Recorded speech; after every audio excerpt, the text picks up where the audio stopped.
People are saying hi to the king of everyone's mom. That's right. I actually was at the PragerU. I went there, and this lady was like, "You really are the king of my mom," and I was like, "That's right." I love there was this photo from the summer of you speaking to somebody, and there was this phalanx of middle-aged blonde conservative women like oogling you. That's right. That was my army of moms. That's right. MILF Master James Lindsay. That's my name. MMJL.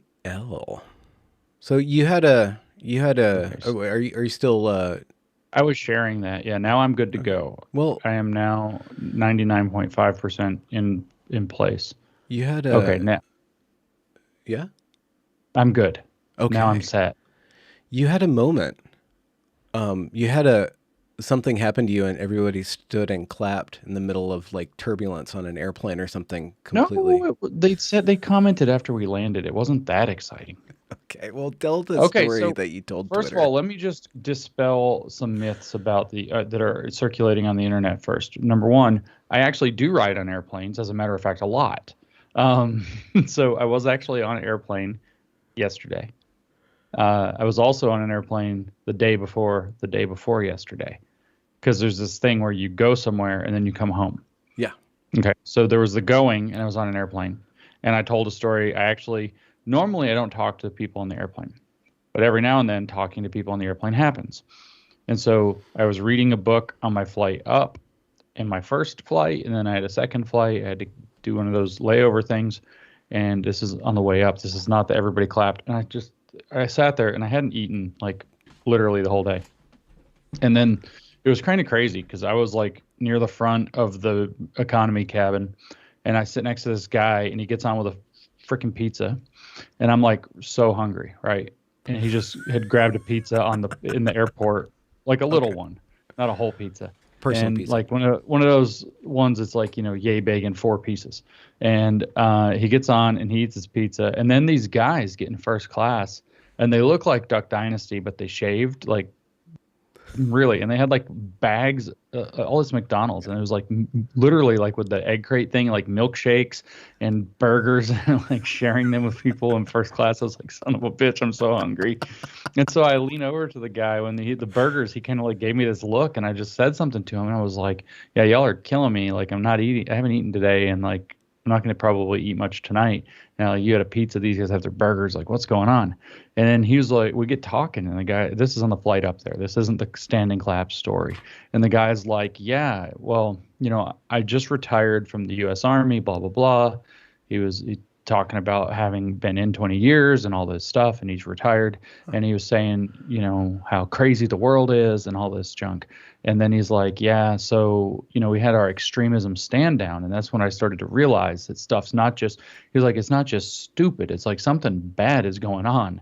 And he was like, because, they said, you think, oh, they're going to bring up Antifa, they're going to bring up terrorist cells, they're going to bring up Al Qaeda, they're going to talk about extremism and like Islam, they're going to talk about, actual white supremacist cells or whatever, some of this. But no, they start with like the actual white supremacist cells. And then it was like, QAnon and like, and then he started to say people who are too into their conservative politics and they identify themselves as patriots. And he was like, now hang on. If you're going to say that you can be an extremist that labels yourself as a patriot to a bunch of people who are in the military who are willing to die for their country, and now we're extremists because and he said that was my breaking point with thinking that this is all just dumb people got in office and they're mismanaging and making mistakes. Yeah. They put that on Twitter, and like literally like all these military news reporter people are like with blue checks are like going after me like that didn't happen, no serviceman would say that. And I'm like, well, and it's like he didn't quit the military already, retired because he hit his 20 years. It's like it's not that Hmm. alarming of a story. So Hmm. anyway, that's that flight. And so I do my stuff. I was in Green Bay, Wisconsin. You can actually go look this up. There's video of it. I was actually there. I did not drive there, so airplanes were involved. And then I came home yesterday, and so I got upgraded. So I'm in first class. So on my tweet, I said I started talking real talk with the guy next to me, Next thing you know, other people in the cabin start chiming in, and they're all like, "Thank this lady." Literally, she said, "Thank God for you guys. I thought I was the only one." Then the guy sitting behind me said, "I thought I was the only one." And they're all talking about like me and this guy. We're sitting there, and anyway, we hadn't talked. I'm reading my book. He's chilling, like doing whatever. I don't know what the deal was, but just some flights are this way. Like everybody was getting trashed. Like everybody was like 2 bottles of wine, 2, 3 beers in. Like everybody was drinking like crazy. And it's only an hour long flight, so we're like pounding these things. And so then what happens is near the end of the flight, um, me and the guy sitting next to me, we haven't quite finished our drinks yet. And the flight attendant comes over and says, we're about to land and that's an open container. So I have to take it from you. And so I looked over at him. I was like, so we got to chug. And that was like how the conversation started. And he was like, back to college. And we like bumped, I had my can of beer and he had his little glass of vodka cranberry. We clink them or what, plastic and aluminum. We clink and bam, down we go. And we throw it out and give it to the flight attendant. And she goes off and does what she's supposed to do. And that's how he and I started talking. And we just start talking about, first the world. And he's like, well, what do you do? And then people ask, there's a question everybody asks. Everybody's like, this story's so fake. So just to be clear, I said everybody in the cabin, right, on Twitter. And people, I guess, are imagining I was in like a 777 with like 500 people in it. No, I was in first class on a CRJ 550. There were 10 people. 10. The whole cabin was 10 fucking people. It's not that complicated. And so anyway. But what was the real stuff that you guys were talking about? No, we just started talking, right? And it's like, well, he's like, well, what do you do? And I'm like, CRT, critical race theory, this whole thing. He's like, oh, I hate that shit.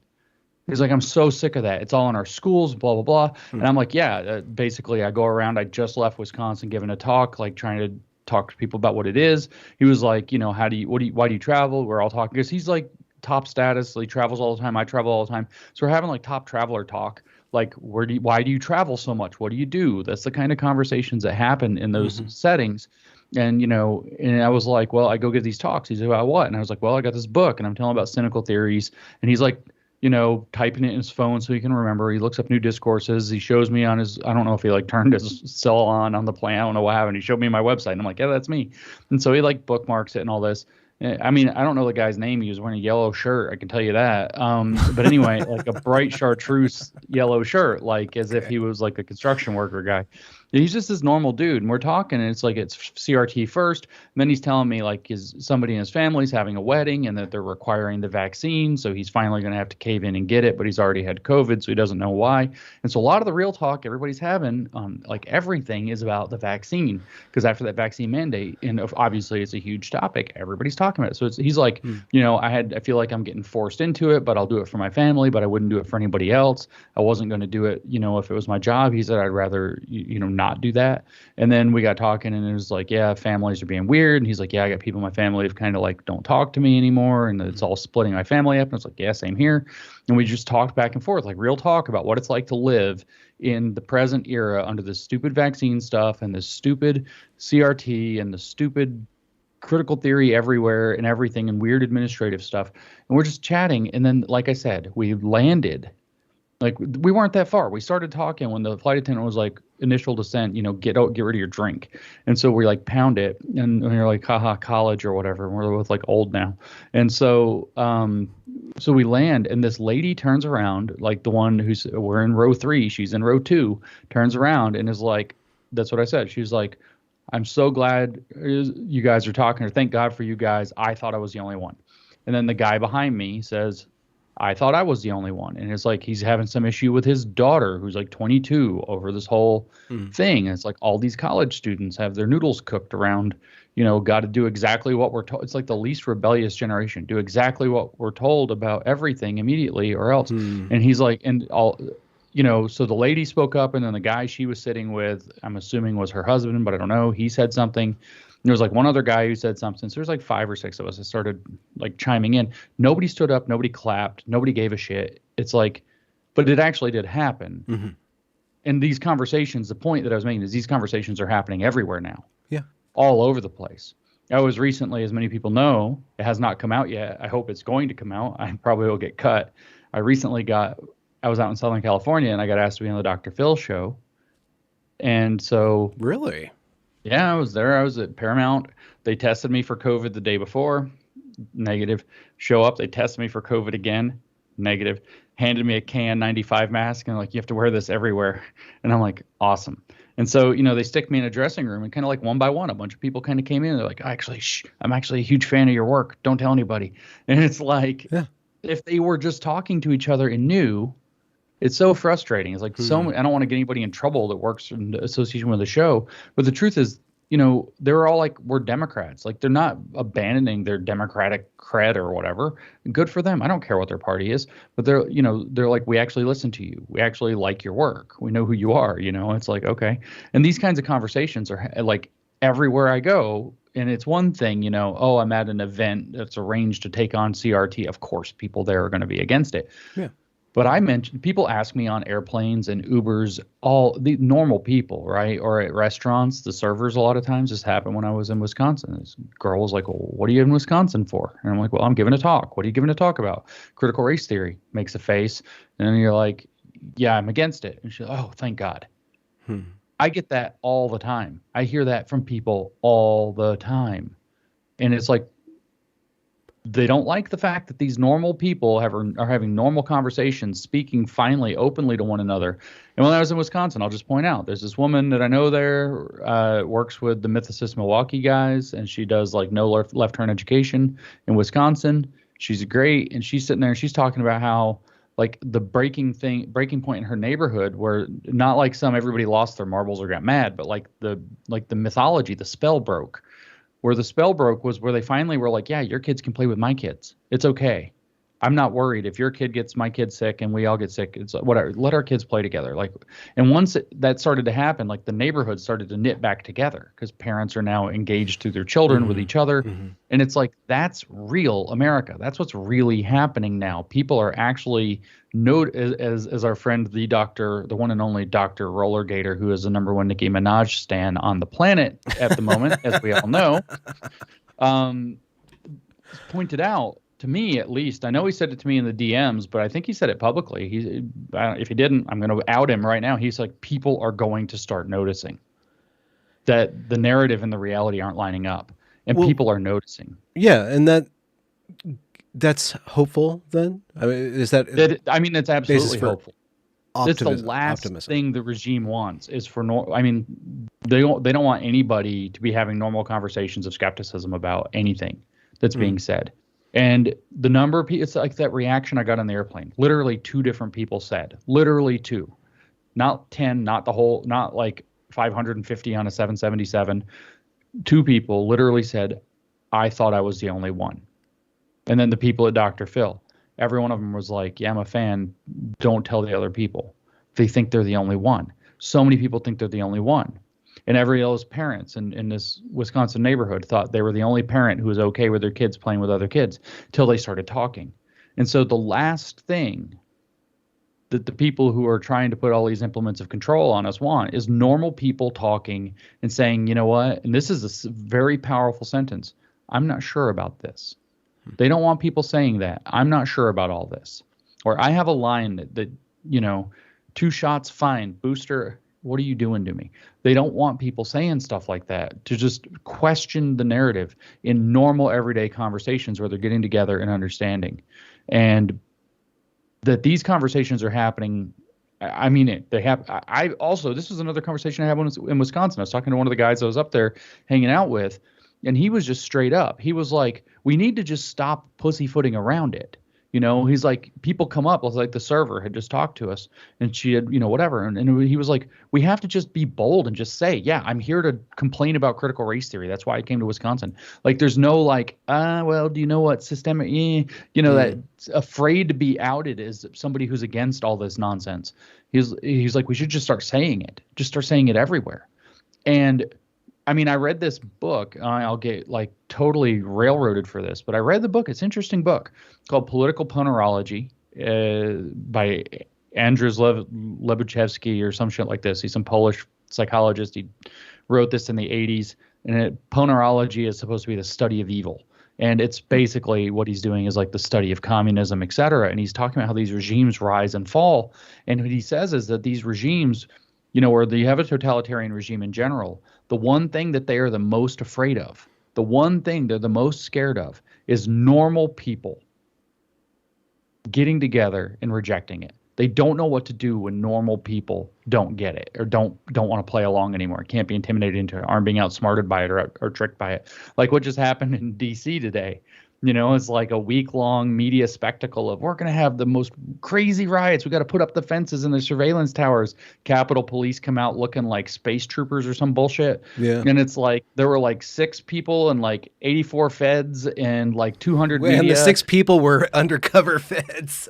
I know, and the feds like arrested other feds not knowing they were feds, and it's like, holy smokes. And it's like the thing they're the most afraid of is normal people seeing through the BS. That's what this guy said, Lobachevsky or whatever his name was. That's what the guy said in political ponerology, is that the thing that they're most afraid of is normal people seeing through it. And if normal people are talking to each other and they're not afraid anymore to say, I don't know about all this. And they start to realize I'm not the only one. And they start to realize, in fact, that at least 85% of the population is at least, whatever their political affiliation is, at least skeptical or freaked out a little bit about all the things that are happening.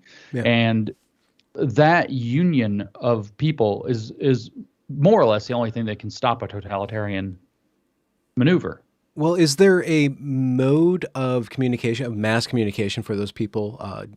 Does it have to be word of mouth? Have the instruments of us communicating to each other and the way that these silos work online, are they kind of like this magic show, but is also stopping us from a mass movement of people saying, you know what, I don't agree. No, I think this is part of the secret sauce.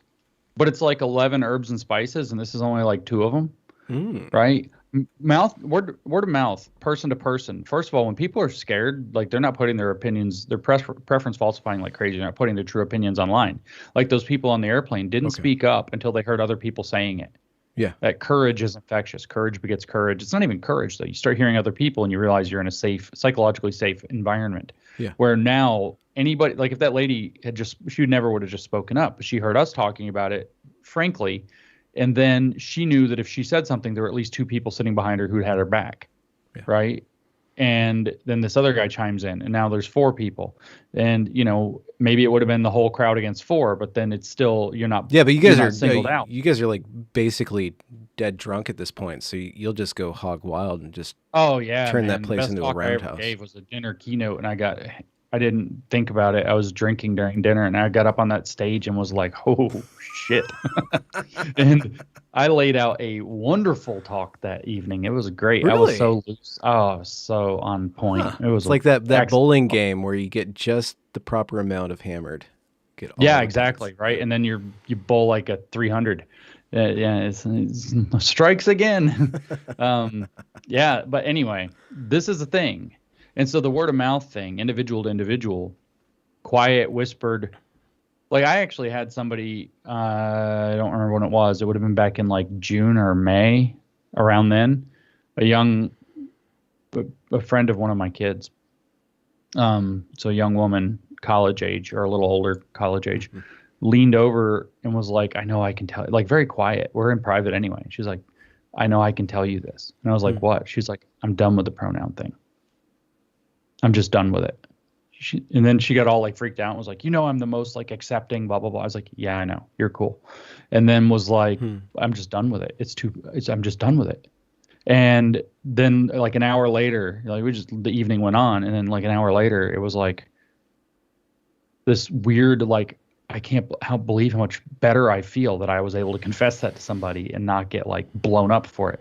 And that's the thing. So that's going to happen person to person because people are going to be shy. Now, meanwhile, what's happening is you and I are talking, and there's a chat room full of 408 people right now who are seeing one another. And those people might start DMing each other, or they find each other in your Twitter comments and they start DMing each other and they start talking, and they both know, oh, well, I don't know a lot, but I'm a Benjamin fan.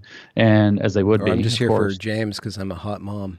Well, somebody said that I don't know how to take advice, and that's false. It's just most of your advice is fucking stupid.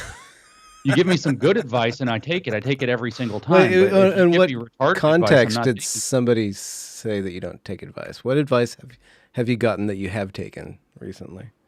Let's see. Recently, And while he thinks about that, you guys don't have to like and subscribe to the channel, but you should look at each other and start DMing each other if you can do that on YouTube or wherever else you find each other.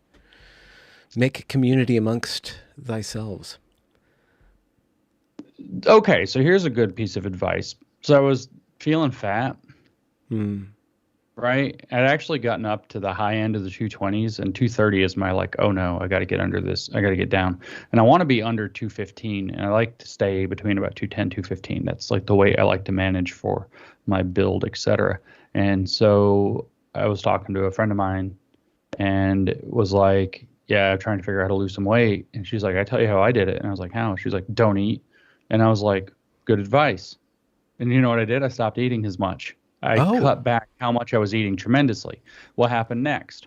You got on an airplane and everybody had hamburgers and pizzas in their hand. And I know, because I was so hungry. I actually went 24 hours without eating by the time I ate the next day.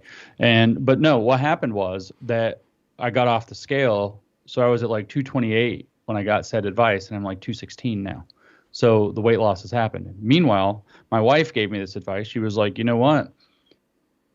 You'd probably do a little bit better. You'd feel better if you ate this sauerkraut. And I'm like, sauerkraut's nasty. Now I eat sauerkraut almost every day. Just on its own or on a cracker? No, I put it with stuff. No crackers. No, Like I put a it brat? with like meat. Yeah, like a brat. Or actually, you can tell you a secret. You can just take some like ground beef and just brown it down, and like season it. Oh, okay. And then just put sauerkraut on it, like crumbly, and then just sauerkraut on it. It's awesome. So I eat sauerkraut and meat, or I'll mix sauerkraut in with like make a tuna salad, but with sauerkraut in it. It's actually good. And I'll eat that, like maybe on a bread and maybe not on a bread. Like I'm not being strict about the diet. I just eat less, and I'm eating a lot of fermented vegetables. So I took advice about eating fermented vegetables, and guess what? This weird stomach problem that I've been having for like 2 years kind of just doesn't happen anymore. Okay. And So I see. So I take advice when the advice is reasonable to take. Well, reasonable, and it's addressing a need What that you people have. think is reasonable to take is that I should change my behavior on Twitter. Oh, no. That advice is stupid. I know what I'm doing. Leave me alone. If you don't like it, unfollow. Go away. I don't want to hear it. We've spoke about this before, but why do people want you to stop misbehaving? Because they're bitches? I don't know. I'm sick and I'm sorry, man. I'm sick and tired of the tone policing to the point where it's so irritating. If you don't like what I do, unfollow, go away, or say something to me. In fact, DM me, because I will relieve you of your ability to follow me by blocking you. I do it every single time. Literally a third of the people I've blocked are people who tone policed me, and I just block them. Helped you out. What are you doing? What's your plan? Again, for the record, what's your plan? How do we know that you know what you're doing? Well, I mean, I think I know what I'm doing, and that's all that matters. But what my plan is, of course, to not be cowed into behaving in a way that people say that you have to behave. Do you not understand that that's exactly how everything that's happening right now is happening? Is that people are saying you have to behave this way, you have to behave that way, you have to stay in your house for 14 days, you have to do this, you have to take a test to wipe your ass, you have to do no. You have to be respectful. You're a scholar. You should know I'm not a scholar. I quit academia because it's a toilet. You don't have to behave the way other people tell you to behave. And if it turns somebody off, that's fine. I don't care. It's just stop. If people stop telling people what to do, there's absolutely no reason why people have to be buck wild. You only have, like, free speech you only have to push the limits of free speech when somebody's constraining your speech. Like, you can't say that. Well, I'm going to now. Okay. I mean, look where I come from. I come from the Southeast, right? It's famous for the Confederate flags. I can tell you from knowing hundreds of people who have them, now I'm in trouble, that the reason that they fly Confederate flags, and the only time they fly them, is when people say you can't. And it's just an FU. It's a middle finger to the establishment, or to the scolds.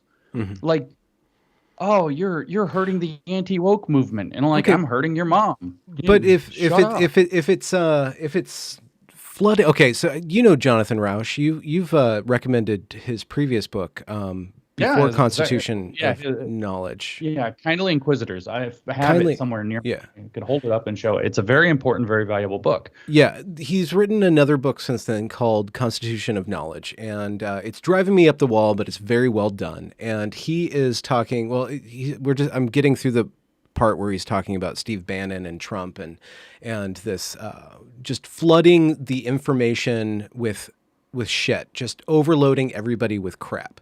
Right, that has a net negative effect on our ability to tell the truth when we have these spigots of disinformation or trolling going on. Like it does have a Really? negative.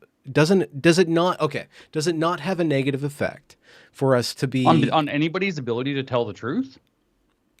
for us to tell what's true or not when you have a bunch of people making a bunch of really strong claims, let's just say about the efficacy of a vaccine, making very strong claims, and then on top of those very strong claims, No, this is behaving in this is another total way on top BS. of that. Okay. This is total BS. I like Roush's work. This is total BS. This is technocracy. This is exactly like if you read Kindly Inquisitors, the whole first chapter is him railing on the technocratic construction of Plato's Republic with the philosopher kings. And this is him saying, "Oh no, we need philosopher kings." This is BS. That's this is what utter it BS. seems Here's like why I say it's to me. BS. Maybe I'm wrong, If though. the Center for Disease Control and the FDA and the NIH all want us to respect their fucking knowledge, maybe they should stop being such weirdos and start being transparent and stop lying all the time. Alt media wouldn't be believable if real media wasn't the freaking cathedral. They look like they're lying. They're acting like they're lying. They're saying BS. The only thing you can do is rebel. So it turns out I said I was reading on these airplanes, right? You know what I'm reading? I'm reading books about the Enlightenment. I'm reading books like about not reading John Locke. I'm reading books about the Enlightenment. So John Locke is like a chapter. I'm looking at the Spinoza. I'm looking at these guys. Like these people were literally all their shit that had to be published after they died, because if it got published when they were alive, they would have got like persecuted or killed. A lot of them did get persecuted and had to like run from one place to another to hide because they were going around telling the truth. And the same turds running the institutions were saying these people are heretics. These people are atheists. Okay. These people are, spreading disinformation, blah, blah, blah, blah, blah. It's the exact same scenario that we're in right now. The difference is we had the printing press come into the picture then. We have the internet now. We've been facing a gated institutional narrative for, as Eric Weinstein points out, for over a century. We have no idea what's actually true. And now the internet, people are like picking at the seams and they're saying, look at this. Something's not adding up. Something's not adding up. And now, like we just talked about the fake J6 protest or whatever, and nobody fell for that. So Okay. the truth is, if the institutions want the respect, they have all the advantage in the world to have it. They have the best scientists. They have the best ability to come out there with the proper imprimatur. But maybe they shouldn't do stupid things like the FDA and suddenly weirdly ban N-acetylcysteine on a technicality after 70 years of it being in use for no reason whatsoever, except that, there were some papers that showed that it might work to cure COVID. Right? The institutions are not behaving in a way that confers any. So I'm going to break to you something that I've been thinking about now since I've been reading all this about the Enlightenment. I shouldn't do this yet because I want to plan a podcast. I really want to think it through. I want to think it through more deeply. But no, let's just go raw. Yeah. Let's go raw dog. Draft it up, Lindsay. So here's the idea I have. The idea that I have is that, okay, so I'm sorry, I have to go Marx on this, right? What? So Marx had this idea of historicism where he looked at the world, right? And he said history progresses through 6 stages, and we can name what they are. It's a, primitive communism where the tribes are communistic, but they're isolated from one another, not global communism, but little tribal communism. And then eventually a slave economy arises. And then from that, we end up with feudal estates. And then from the feudal estates, we go into capitalism when people realize that they can own their own property, life, liberty, and property were John Locke's ideas. And so property rights become security at capitalism. And then he says abolish private property. Marx does, so we can get into stage 5, which is a managed economy called socialism. And then we can go into stage 6, which is communism, when all the contradictions work themselves out through dialectical materialism. In other words, the magic of communist rainbows. Yeah, exactly. We're the stateless, classless society. Okay, so there's your 6 stages. People like to think, I think, that we've been in stage 4, capitalism, and its parallels in other domains. Like I say that in critical race theory, for example, you have the same model. I've given this public talk like 30 times now. Same model in critical race theory. Started out with tribal equity within the tribes, but the tribes are estranged from one another. Then some tribes enslave another. So you have a slave situation eventually rising up to the point of chattel slavery. This is race relations. Then eventually we end up with an apartheid state where there's an upper racial class and a lower racial class. And that's the equivalent of feudal estates because the white people become like the lords. Mm-hmm. They have whiteness, they have access to whiteness, and the marginalized races don't. So they're like the serfs. So we're in an estate economy, and eventually you get through the civil rights movement. The civil rights movement gives you colorblind equality, and all of a sudden now everybody's on equal playing field. That's stage 4. It's the equivalent of capitalism. But what do the critical race theorists say? Colorblind equality is the problem. It doesn't resolve all the racial contradictions. The master-slave dialectic is still playing out across racial lines. Mm-hmm. So what we need is an anti-racist equity program that's now going to start planned resolving morality. Yeah, exactly. You read Ibram Kendi's stupid pass an anti-racist constitutional amendment thing in Politico. It's one paragraph. He lays out a dictatorship of the it's anti-racists. Called the DOA too.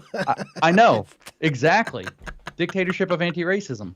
And then what will you end up with on the far side is racial justice, right? Like communism, 6 stages of history.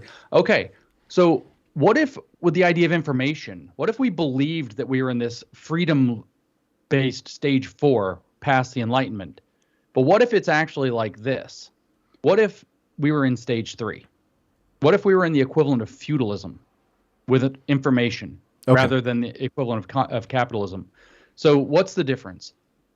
I'll back up one step. Step 2 for like information and knowledge would be like magisteria. So you have the church is saying what's true and what's not true.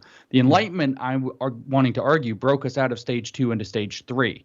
Feudalism, where now you have everybody can participate in the knowledge game to a degree, but you have these venerated institutions and experts who are actually the controllers of what is official knowledge and what there isn't. So there's still like this official knowledge. And if you read Foucault was right on this, right? This was Foucault's point. If we're going to be really generous to Foucault and take out the pedophilia and all the stupid, this was his point. He was like, there is a cathedral of knowledge. He didn't call it that, but that's Yarvin's term for it. There was a cathedral of knowledge. So now we're in I would argue that we have been living in the feudal state and that the internet has finally like the printing press wasn't enough. It got us to feudalism. But now we are getting to I do my own research. And alt media is arising, and it's taking us toward the 4th stage of history equivalent. Now, I'm not saying that Marx was right about stages 5 and 6. I think his analysis looking backwards, while crude and a little bit clunky, better than some stupid shit like the 4th turning, but it wasn't wrong. Like he's looking at all these societies and saying this is how they've progressed. Tribes to slavery, slavery to estates, estates to capital. Okay. And then he's like, the next stage is the socialism. And that's where he went wrong going forward. Same thing here. So I think we're going into the 4th stage. And what we have is these technocrats are trying to establish exactly that, a technocracy where they get to maintain control. But that's the equivalent of skipping the freedom of information stage and going straight to the socialism stage. And it's sadly ironic that Jonathan Rauch is arguing to skip toward a managed information economy where we have experts who are officially credentialed. Like if I have to go full Foucault here, I will. I don't trust a damn one of those people anymore. And I think that that's what's going on. This is hope, by the way. This is hope. If reputation can be constantly corrupted, there is still something about, let's just say, journalistic ethics. Like there are certain rules where you can produce good knowledge. Now, that the institutions that have absorbed these rules and then fiddled with them to re-corrupt them, like the New York Times, they built up a lot of trust. Right. And maybe some of it was by fiat, by just the resources that they had, but they were producing a certain amount of really good content. So they earned that trust. And now it's being, used or expended in order for some sort of agenda to occur. So I'm going full Foucault here. I don't think they didn't earn that trust. They fooled us into giving them that trust. Walter Duranty got the Pulitzer by writing Stalinist propaganda. Okay. And the New York Times has not disclaimed that Pulitzer. Well, they gave a Pulitzer to Hannah Nicole Jones. I know, it's identical. Which equals it out, right? So this is the point, though, is that we have been the official magisteria of the medieval period went away in terms of knowledge, but we replaced it with new magisteria that are less like in parallel to the slave economy led by a very elite set of masters, the priest class, in this case, of knowledge, priestly caste of knowledge. We moved instead to an expert caste, and the experts are the equivalent of lords. Oh, you went to Harvard. Oh, wow, Yale, Stanford, so brilliant. Oh, you work for the CDC. You must know everything. And where you read, it's funny now, you look back at like Tom Nichols' book, The Death of Expertise, and you read that and you're like, he's making the fight for the argument for expertise. And it's like, but you don't have a defense about the fact that so much of what we call expertise has just been credentialed BS and false expertise. Well, that doesn't mean that expertise doesn't exist. That doesn't mean that the proper ethics and the proper methods of creating knowledge can be democratized. Right now. So what we have is we're entering the Wild West, and the old people who had like high positions in this architecture were like, they're all like, Steve Bannon, who might actually be right about some stuff, by the way, and he's not actually a bad guy. P.S. He's a decent dude. He's a sweet guy. Steve Bannon is saying things. What if the stuff he's saying is crazy? Well, you know what? Allegedly, we've just spent 300 years cooking up robust epistemological methods by which that could be tested and sussed out if we were serious about it. But instead, what you have is the institutions acting in a knee-jerk fashion to silence everybody they don't want talking, which is literally the same thing they did to Galileo. Mm-hmm. But it's literally the same thing. Yeah, but just being strictly reactionary to their reaction isn't actually producing knowledge. You're not actually endeavoring to create knowledge just by rebelling against what. And I'm not talking about you, but I'm talking about people who see your behavior and then model that. But what I'm seeing in this claim is a bunch of feudal lords and aristocrats sitting around in their fucking fancy estate, and their servants are out doing whatever, saying, but what if the servants had their own ideas? What if, oh God, if we gave them a part of the garden, they might feed themselves. Yeah. They'd probably grow the wrong. This is exactly what you see in critical race theory. They might grow the wrong things. I saw a thing on Twitter earlier today that was basically like, something about you can't have school choice because poor people might choose different schools because they're going to get tricked into believing the schools are better. The poors may make decisions for themselves. Yeah. The fact of the matter is that we actually, every time something like this has happened, we've seen massive explosions in the amount of personal liberty, the accuracy of information. Yeah, we're in the Wild West disruptive portion at the beginning of this change right now. Yeah. But fighting for the cathedral is a matter of point. This is totally an error. The guy's head's in the sand. And I mean, I say this with total respect for the work he did in Kindly Inquisitors, but the rest of this is just like, no, dude, no. He makes some really weird arguments about allowing Facebook. He's for Facebook's fact checkers and stuff. He goes on and on about how that's the right way to go. I don't think you understand that it's all captured. But that doesn't mean. See, this is the thing. I understand that the institutions are captured. I understand that expertise is basically an appeal to authority in a lot of ways. But that doesn't mean that we don't have to do the hard work of reproducing the ethical guide rails by which knowledge can be soundly created and remind people. Okay, so I agree with you in long term and disagree with you in short term, because right now the rules of engagement have been thrown out the window by the side that we should have been able to trust to do that. So right now stuff's going to go wild and they're just going to have to deal with it. I am totally in the short term. Like, this is where Mike and I, Mike Nana, our mutual friend from down under house arrest right now. He's totally down. He's down under the heel at this point. He is. At like 6 a.m. He keeps sending me these pictures and stuff of the cops showing up at his house to make sure he's there at 6 in the morning because he moved and so he's under quarantine. And it's like they show up and they're like, whoop, whoop, with their sirens at 6 a.m. or whatever. And then they're like, sorry, mate, for waking you up. And he's like, you're not sorry enough. You would have waited a few hours, But yeah, so he said that we're entering into a phase. He's very insightful, this guy. Sometimes it's difficult to understand what he's talking about. But he said years ago, we were entering into a phase where knowledge Protestantism versus knowledge Catholicism was arising. And he was comparing it to the Reformation. And the existence of the internet has nailed the 95 Theses to the wall. And Harvard's Veritas looks like a freaking joke because there's just so many holes. And you talk about expertise and knowledge. Yes, of course we need expertise. We need knowledge production. We need rigorous methodologies. But we need for the what you have is, there's expertise, but there's false expertise. There's captured expertise. There's corrupted expertise. There's just there's the old saying, which was it? Was it Wolfgang Pauli who said that one of these guys, physics progresses one funeral at a time? So there's also, it's not corruption of any kind. It's you're an expert in the old paradigm and you don't think the world has changed. I look at Steven Pinker. I don't think Steven Pinker's a corrupt guy. I think he hasn't updated his ideas in 30 years. He's like, oh, yeah, everything's getting better. Yeah, and some of the macro model, dude, this stuff, how do you not realize that stuff's a little out of whack? It's like, I don't think he's a bad guy. I think he hasn't updated his model in 3 decades. And if you're looking at this from the perspective of the 90s, you're like, okay, yeah, stuff's getting better. These measurements are getting better. But what's going on right now is very obviously very disrupt and dismantle. Something is, everybody knows it except for the disrupt, dismantle, and then reset. Build that's back right. better. Yeah.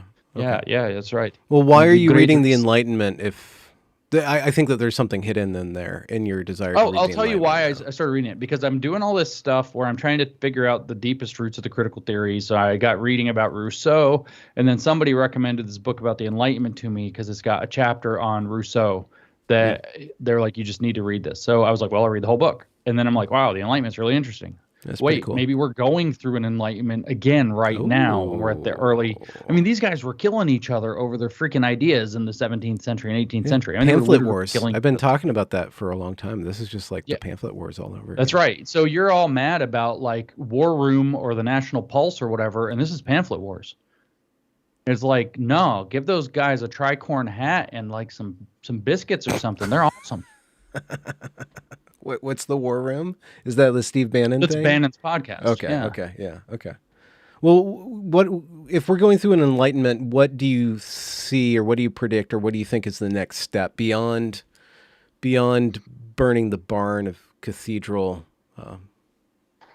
It's difficult to guess because we do have the powers that be, just like you saw, whether it's with the French Revolution, whether it's, with the various collapses of the monarchical episcopates throughout Europe, the powers are trying to maintain their centrality of power. Mm-hmm. And the question becomes, how this transition goes. We don't have like a clear leader figure who's going to come in and say, no, it's okay if people, we do. His name's Ron DeSantis, but he only has prominence over the state of Florida. And like, no, we're going to try monoclonal antibodies. No, we're not going to lock down schools. No, we're going to see what happens. And he was smart about it. He's like, we're going to prepare for the worst, but we're going to act as though the best. And he really did, make some smart decisions. A lot of people are like, oh, Florida was so reckless. He had all these field hospitals built should the need have arisen, and was ready to change policy. I know that for a fact because I talked to him about it. And so, like, this was really what happened in Florida. They were actually prepared for something to go bad and were ready to change tack if they needed to, but they took the bold move. So that kind of a leadership position, hasn't arisen yet, and hopefully it doesn't arise. I've mentioned the cathedral. I've invoked Yarvin. We don't want a Franco. Those guys are just so freaking wrong about that. Like another monarchy? Is that what you're talking about? We don't want a monarchy. We don't want a semi-fascistic military-type dictator who will helicopter ride communists out into the Atlantic. We actually don't want that. Okay. We don't want that. There are other ways to beat back communists, but we have to act, and we have to act early, because legal means only last until they don't, and then stuff gets ugly. And right now, legal means need to be applied vigorously so that we don't have to go to ugly means, which that's not a threat. That's literally like social physics. That's what's going to happen. You take away look at how long we've put up with some of this crap and how patiently people are showing up to school board meetings and they're calling their superintendents. They're trying to file lawsuits. Everybody is indicating so strongly, I want to keep the existing system. I want to keep what we have. I want to keep how this works. And if you exhaust every normal system predicated means they have for resolving this tension, eventually something breaks. Maybe that's what this stupid thing in DC was supposed to be about. Everybody knows they're trying to provoke. Whatever side shoots first loses all of its moral authority is the thing. And so they're trying to provoke people into shooting first. And that's why everybody, the amount of discipline in people who are allegedly deplorables and stupid and undisciplined, et cetera, the amount of discipline they've showed over the last 18 months is just staggering, absolutely staggering. Like what just happened in DC today. Like nobody showed up. People were like, oh, that's bait, don't go. Like a handful of hee-haws and then some party boys that clearly just walked down out of the Capitol out the back door in their sweet, expensive shorts and their water bottles, and nobody had a Budweiser in sight, and yeah, come on. So So, you're talking on one level of the government. We need to figure out how to get the leaders of the actual, policies, and then the way our public trust is being managed with schools and the economy and mandates and lockdowns and et cetera, et cetera. There's that level. There's the level of the educated class, which you are going full on fisticuffs with, and you have a lot of people on your side. There's that level, but there's also the level of sussing through all this data, sussing through like the what do we do about the vaccine? If everybody's doing their own research, that means that most people who are below average researchers are going to be wrong most of the time. How do we so here's enter what and no, facilitate here's a what we do about conversation the where truth can vaccine. be made? Yeah. We take it on the chin. And that's a horrible thing to have to say. But it's because the institutions that we should have been able to rely upon, that should carry the imprimatur or the imprimatur, plus the backing of like years of expertise, plus all the genuine location of expertise, have failed us. They decided to lie to us for a year and a half instead of doing whatever it is they should have been doing. And everybody knows it. Everybody knows it. So what we do is we lose because the places that should have done better didn't. What do you mean That's by what we do. losing? What do you mean by taking it on the chin? I mean, a lot of people are going to get sick that probably didn't need to. A lot of people are going to get sick in ways that they didn't need to get sick because their institutions, like, for example, they're redistributing how monoclonal antibodies can be distributed throughout the country for equity. In other words, they're blocking Texas and Florida that are in need of them right now from being able to get as many. So what's going to happen is people will fucking die because the institutions are so bent on maintaining power that they won't do what's right. And so what you do is you let that happen so that the institutions lose any credibility they still have. The institutions are failing us. What just happened in Afghanistan is finally cracking what's going on with the weird military complex. They have the amount of trust that they've lost over this is insane. It's insane. And if you don't let it's like at some point, if it's like you have like some dude that's just like running wild and he knows, and at some point you're just like, fold your arms and you just watch him. You just watch him crash. Just let that two-year-old just run right into the table and just scream it out. Yeah. But in the light of that, do you think that I'm not saying that we have to do that like in some grand, like deterministic, fate-based way.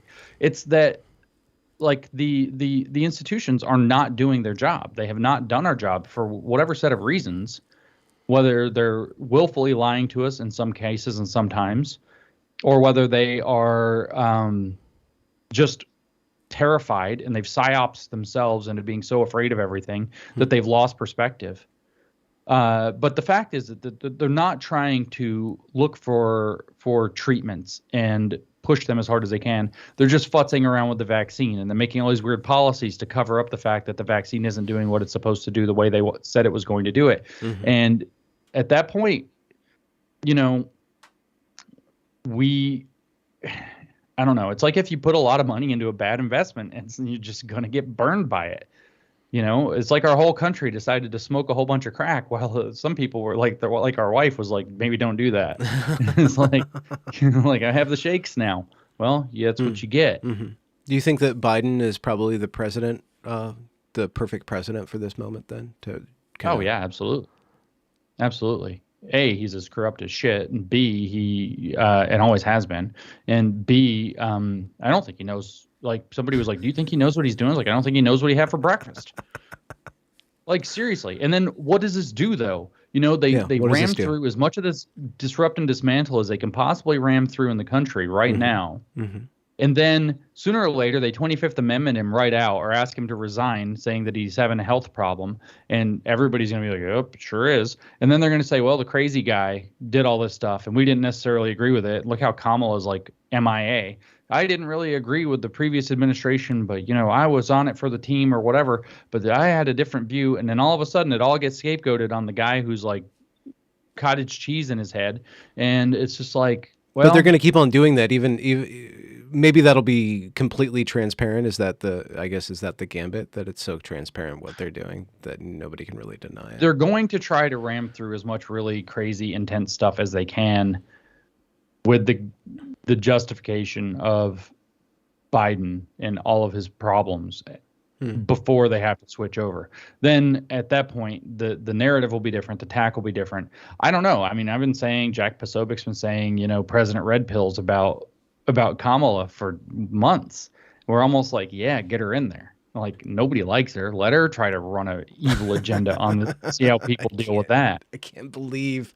I can't imagine like having to put up with her presidential speeches. This is gonna be so crazy. Oh man. I mean, you got Biden, like, that fella down under or whatever, and it's just like, oh my goodness. And then, but with her, she's gonna be like, ha ha ha, ha, people died, ha ha ha, and it's like, oh, well, we don't have a crisis at the border, ha ha, ha. And they're like, okay, dokie, keep going. How do we prepare then for the loss of the authority of our institutions? This is where I'm saying it's like all this stuff that you started out by saying is like not knowledge production. It's actually got a like, fuck, Alex Jones by himself has a better track record than the entire CDC. What are you talking about? It's like the knowledge isn't actually as bad as people think it is. It's all getting decentralized. And there are these kind of networks, and it is forming bubbles and pockets. Like you've got, QAnon as its own problem. You got Blue Anon as its own problem.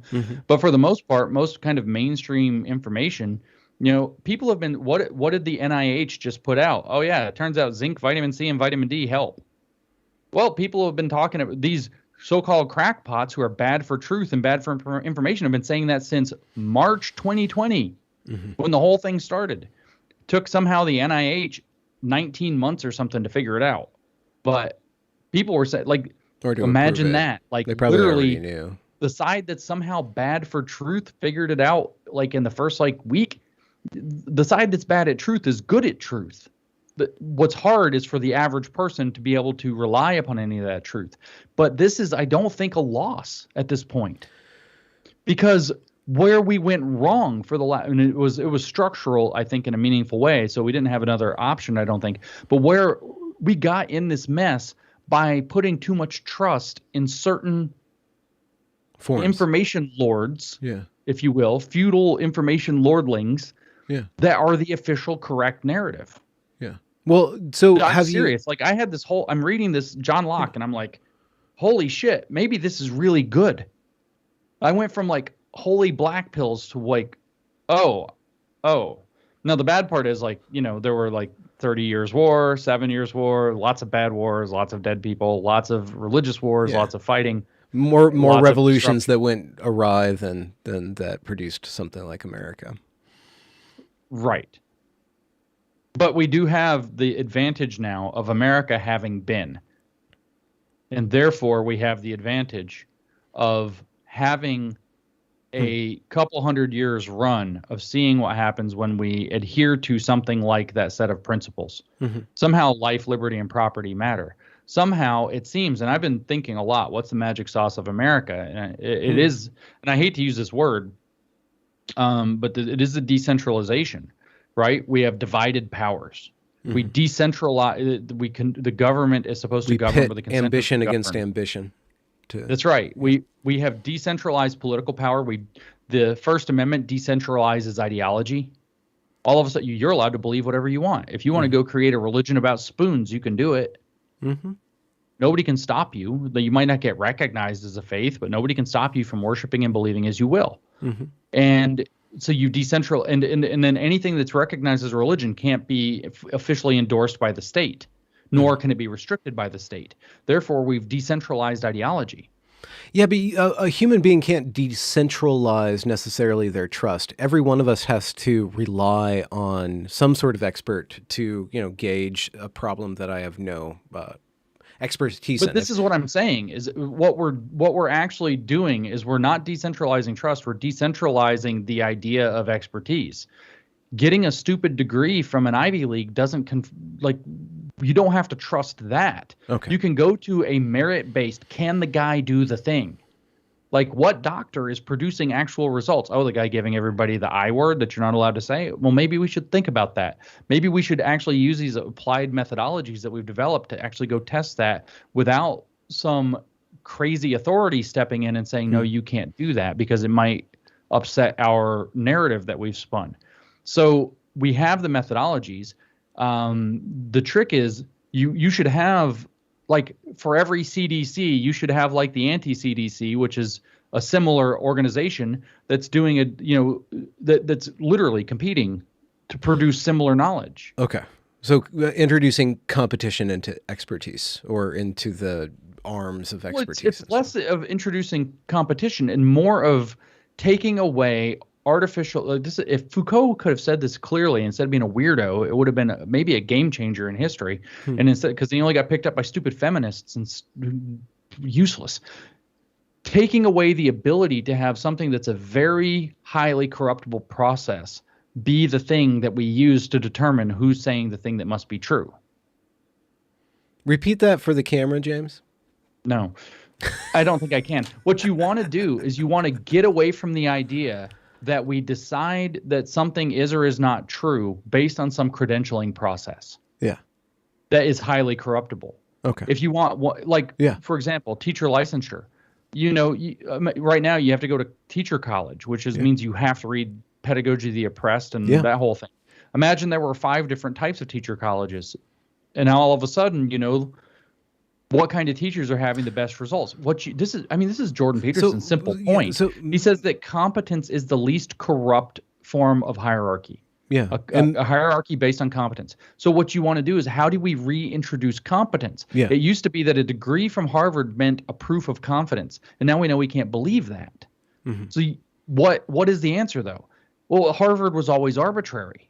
What's not arbitrary is, can you do the thing? Yeah, yeah. Well, so instead of worrying about trying to erect some sort of online university and worrying about accreditation, what we do is we just allow the accrediting institutions to lose all credit. And so the accreditation doesn't, and actually competence survives. You dilute accreditation to the point where either they're and they're doing that naturally. They're completely doing that as a matter of course. That's right. And I mean, what is accreditation for anyway? It's to signal to possible employers that they got a degree from a place that's up to snuff and isn't just peddling conspiracy theories or something. So this is caveat emptor perhaps, but do we have to take it on the chin with regards to engineering and with regards to medical degrees? I don't think so. I don't think so. Smart companies are going to figure out how to hire competent people, whether they went to college or not. Okay. And so the idea would be that you want companies to feel empowered. Now, do we have to take it on the chin? Well, to the degree that they're captured by this stupid program, yes. But to the degree that this program can be delegitimized, no. Because smart people who want to create a good result will find ways. So maybe you get rid of, like, some standardized accredited test or whatever, and then each company gives its own test. This is how we're going to decide if somebody's an engineer or not. Ideally, I've always said, like, building codes, for example, are actually, everybody says, oh, those are libertarians, I should say, are like, oh, those are just onerous government regulation, blah, blah. No, those are actually a huge repository of experiential wisdom that's mixed in with some BS, regulatory BS. Mm-hmm. So we really would want to try to maintain as much of that as possible. But I mean, as far as taking it on the chin, all of our institutions became hyper corrupt by people who put power and party over truth. We're taking some stuff on the chin. I mean, when Jesse Kelly gets on Twitter and he keeps saying hard times are coming, he's not wrong. Hard times are coming. Mm-hmm. Mm-hmm. And it's too bad. And I don't mean to be like brutal, I wish it wasn't. I'm kind of a squish. I wish there weren't hard times coming. I like soft times. I enjoy being able to go buy whatever the hell I want very easily and have a nice day-to-day life. And I get to think about this abstract stuff and think and talk in a microphone, and people give me money for it. And we all have this very interesting, like, nice first-rate, first world life. We're all in the cabin, and we're all, like, standing and clapping while the plane is going down. That's exactly right. We're all standing and clapping, and nobody's flying the plane anymore. The pilot came out of the cockpit, and he stood and clapped, and the plane went straight into the ground. That's right. But that's the thing, right? Is Yeah. so Could you flesh out a little bit more about this fourth stage? How would I think you've already said it, but it's interesting to me because capitalism isn't like just this wonderful thing. We've dealt with capitalism for a while. We figured out that kind of some sort of regulation in that is good. There's hmm, repositories no, no, no, no, no, no, no, no. of Capitalism wisdom. is a very good thing. Cronyism is a very bad thing, and capitalism tends toward enabling cronyism. Yeah. So It's within the again, it's knowledge sphere, well, let with me I stick on guess capitalism for a second okay. because it's the same idea, and that's why I want to bring it up because it's very clear. It's not, everybody wants to talk about the free market, the free market, the free market, right? Well, the thing is the market turns out only to be free when there's a minimum of concentration of power. And the state can concentrate power, that's state capitalism, but also the corporation can concentrate power. You get a corporation, say like Amazon, that's big enough, and it can wield state-like power. Hmm. BlackRock and Vanguard together, these two financial holdings firms, operate with in excess of $20 trillion of assets right now, and they're saying by 2028 they could virtually own everything, if literally everything, if that's not curbed. That's pretty soon. Right. This is the same kind of problem we saw at the end of the 19th century before the trust laws came in. And so what happens is anywhere you start to have too much concentration of, in that case, in capitalism, it's property. Along with that concentration comes a concentration of power that can then be abused. And so what checks and balances that power is a very complicated system. So when you look at the neo-Marxists, they don't talk about capitalism, they talk about advanced capitalism, Hmm. which is this new thing that they're saying stabilizes the working class and it makes people have a prosperous life. In Horkheimer's own words, he says, Marx said it would make the workers miserable, but it doesn't make the workers and it doesn't put them into misery. It allows them to build a better life.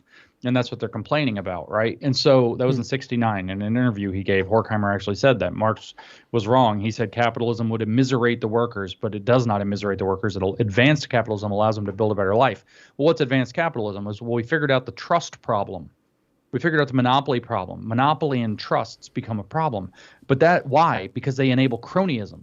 Cronyism is actually the problem because it's a form of corruption where you're no longer using merit any longer. You're using strong arm tactics and Hmm. backdoor deals and favoritism to get around merit shining through. And that's the poison, whether it's a state or whether it's a private actor doing it. Anything that gets too much concentration of power is bad. Now, the founding fathers set up the U.S. in a way, in a very smart way, to where they're supposed to be, although it's not really happening so well in this administration, a division of powers where each branch can check the others. You don't have that as easily in capitalism when it gets full monopolistic or crony. So that's why you have trust laws break these things up. And when they're broken up, they have to compete against one another. It creates another kind of check and balance across power. Yeah. Now, I don't know what this looks like to get to the question you were asking in the information world yet. I don't know what so capitalism came out of feudalism.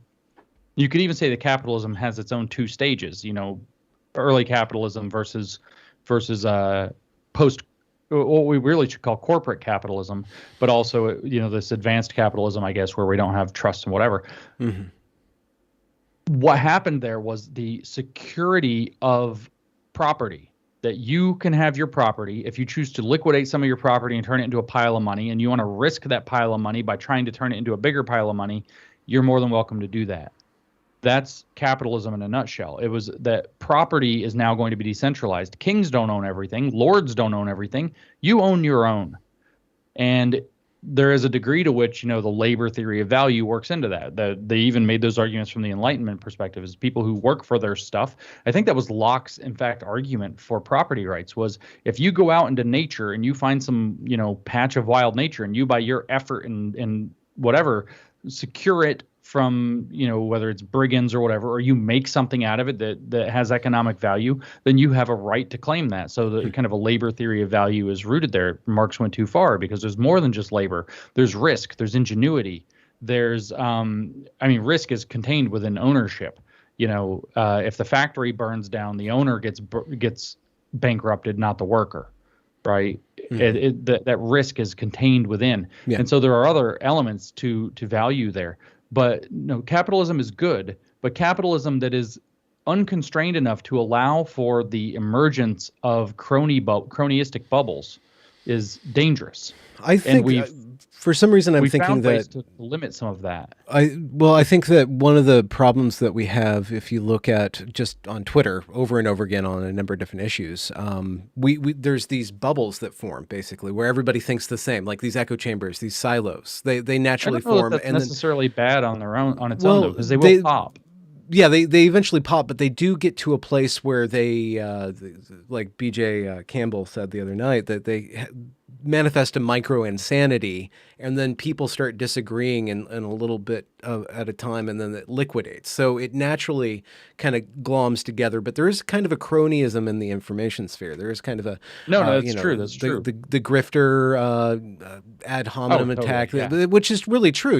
Everybody who's producing information needs to be aware that they can start sniffing their own farts and get removed further and further from the truth and more into, just being somebody who gets to gift information to people. Right. Well, yeah. The guru mechanism, as Yeah. it were, in a sense. And yeah, that's a very important point. So I don't know what the safeguard here is with regard to knowledge, but I do know that this taking it out of the hands of, so what do you have? You have knowledge production being in the hands of a small number, relatively speaking, of elite institutions, and we all just have to take them on trust because nobody knows what's going on. Then it's being disseminated by a media enterprise that, it's even been a joke since I was a teenager that like the science journalism doesn't know the science well enough, and they're just saying absolutely crazy stuff. They're like, oh, somebody broke the speed of light. And like, nope, they did not. And so, CNN all of a sudden is like a vehicle of for at least for like politics and social matters. Like they are an authority on knowledge. Like New York Times is an authority on knowledge. That needs to be broken down. Those are estates. And what's going to happen is people are going to have their own ability to speak up. They're going to be able to gather their own audiences. Some of those audiences are going to be crackpot. And this is, of course, one of the things that they're worried about is that crackpot audiences will spin off and there's going to be a lot of instability or whatever. Yeah. Well, it's like, well, you've invented the internet, so here we are. The thing is that these are problems that probably will sort themselves out over time. Like, for example, you may have noticed that it used to be like, oh my God, you see a thing on Twitter and you're like, retweet, and now a lot of people are like, did you check that first? There's like this whole like, hold on. Yeah. Is that real? Where did that come from? Is this a valid source? What is it? 43 hospitals, blah, blah, blah. They used to put that out, just goes viral. And now it's like, how did the story get written? Oh, Rolling Stones at it again, or whatever. Yeah. And so you get this like a little bit of suspicion. Everything so it's like where, it used to say don't believe everything you see on TV. And the problem is that like a lot of people still believe virtually everything that makes it onto TV. With the internet, it's almost like the norm is almost like everything you see on the internet is a psyops until proven otherwise. Yeah. It's like so it's a very paranoid way, but that's a when you've been being lied to by all the institutions, possibly for a century, a little paranoia seems a little bit like an improvement. Well, and self-doubt too. I mean, I've made mistakes, and then I learn over time that I shouldn't be retweeting things without checking it myself, because I have a reputation that I want to maintain. That's important to me because I'm not a troll, and I use my own name, and there's certain things that I put upon myself as my ethical code that other people don't necessarily have to abide by. Yeah. Correct. And like I said earlier, if you don't like how I tweet, unfollow me, right? So my audience, my reach becomes self-limiting in that regard. Yeah. If I'm doing things that lots of people find but they can't. objectionable. The problem with you, James, is that your haters just can't get enough of you. So they block you, and then they share screenshots of you all over the place. They feed me. Weird. They feed on you. What did I say on Twitter earlier? That I live rent-free in the Great Reset pod in their heads? You are the bug upon their plates. That's right. I am mealworm. Eat me up. Let me ask you a question. No, they can't, though. They can't leave it alone. And so it's so freaking easy. They're like, it's I need to go make another video with the sword, but it's raining today. But it's because like... If I have an umbrella in one hand. Did you see that I put a picture of myself in a robe? on Twitter the other day? Wait, I was you thinking of showed you. up to Twitter in a robe, but you won't show up to my live streams in a robe? What the I hell, don't have a James? I don't have a Freaking robe. I was in hypocrisy. a hotel. I don't have a robe. I Okay, opened the whatever. closet and there were robes, and I was like, I'm gonna put a robe on. Why not? And then I was like, I laid on the bed and like on a recline and took a selfie and put it on the internet in a mirror. And it's like, draw me like one of your French girls. I It's did like, see that. I saw that. Yeah, I saw that. because well, I wasn't gonna put it on there. I actually just sent it to my wife as like a joke or whatever, like haha or whatever. Here you go, sexy images or whatever. And then somebody said something about me like being stupid looking or ugly or something. So I was like And you gorgeous. had And to then do there's it. the picture. What do you think about Ayn Rand? Uh, Objectivism. Yeah, I think it goes too far, but it's like it's more correct than the opposite than what we're doing right now. Like, especially given in the circumstances we are right now, it's like you got to push that way. But I think it's a little bit like optimistic about how human beings actually work. I don't think that that's. I, it's its own form of, you know. So like social justice stuff only works when there's like a functioning society around you already to support you, and then you can have those. It's like that in the other direction. Yeah, yeah. It's like when you try to, I mean, they've actually tried to build some gulches or whatever here and there in like Uruguay and a couple places in the world. And it turned out they were big scams every time. And it's like the people who set it up just ripped everybody off. Yeah. And it's like, guys, Yeah, it's that's the gonna be problem that with every time. libertarianism for me, not the political level of it, but just the people who end up being the most libertarian, like truly libertarian, they they are smart enough to live on their own, and society is kind of dragging them down. So I understand that point of view, but there's society is made up with all these different levels of competence, and not just, I mean, there's just also the natural fact ability. of it actually tends to, I mean, they say it doesn't because, you know, but the law of comparative advantage comes into play because it's like societies actually work by people being able to do stuff that would be useless. And they like science that you couldn't feed yourself with unless somebody was basically making feeding. And they say, oh, no, you do your thing and you do your thing. We trade equally, blah, blah, blah. Everybody individual self-interest. But it doesn't actually work. I mean, the truth is, and I don't mean to sound like some stupid, you know, dialectical thought thing, but there's a lot of tension in humanity between Every time we the speak, you get individual closer the and collective. closer to the postmodernists. Eventually, you're just going to be a full-blown Hegelian, and you're going to have your magic Negative. six. No, they were post-Hegelians. Stage. They were post-Hegelian. And I don't agree with them actually. Magic enlightenment rainbow. Hegelians. You're gonna see it, and you're gonna start No. to preach it. You are. No, what I see is that man, you totally derailed me with Sorry. the Hegelian rainbow. I'm not going to do that. I forgot what I was going to say. Okay. How about this question? I blame you entirely. I'm thinking about myself in the robe again, becoming aroused. Now Getting we know very hot. what gets you. You are getting a little flushed too. What do you think about? I think we've spoken about this before, but Tune In Drop Out ask, what do you think about the CRT is anti-white messaging? He's been watching Carlin B. She's very No, concerned she about has white identitarians having some success at using this narrative to amplify their own messaging. She has a point, and there is some risk that the white identitarian movement, I mean, I don't think it's avoidable. You have CRT scapegoats whiteness. That cannot be avoided. Over and over and That over is and over a again. simple truth. They literally, if you frame it out, whiteness as property, Cheryl Harris, 1993, right? That's a paper. You can go look it up and read it yourself. They frame whiteness as property. Whiteness is, if you were going to look at this as a Marxian theory, is the bourgeois property that in the chapter 2 of the Communist Manifesto, Marx says is what needs to be abolished. They need to abolish bourgeois property. That's what he says. Communism in a sentence is abolish property. Yeah. Private property, he says, but he actually in the preceding paragraph explains that he means bourgeois property. Whiteness is bourgeois property.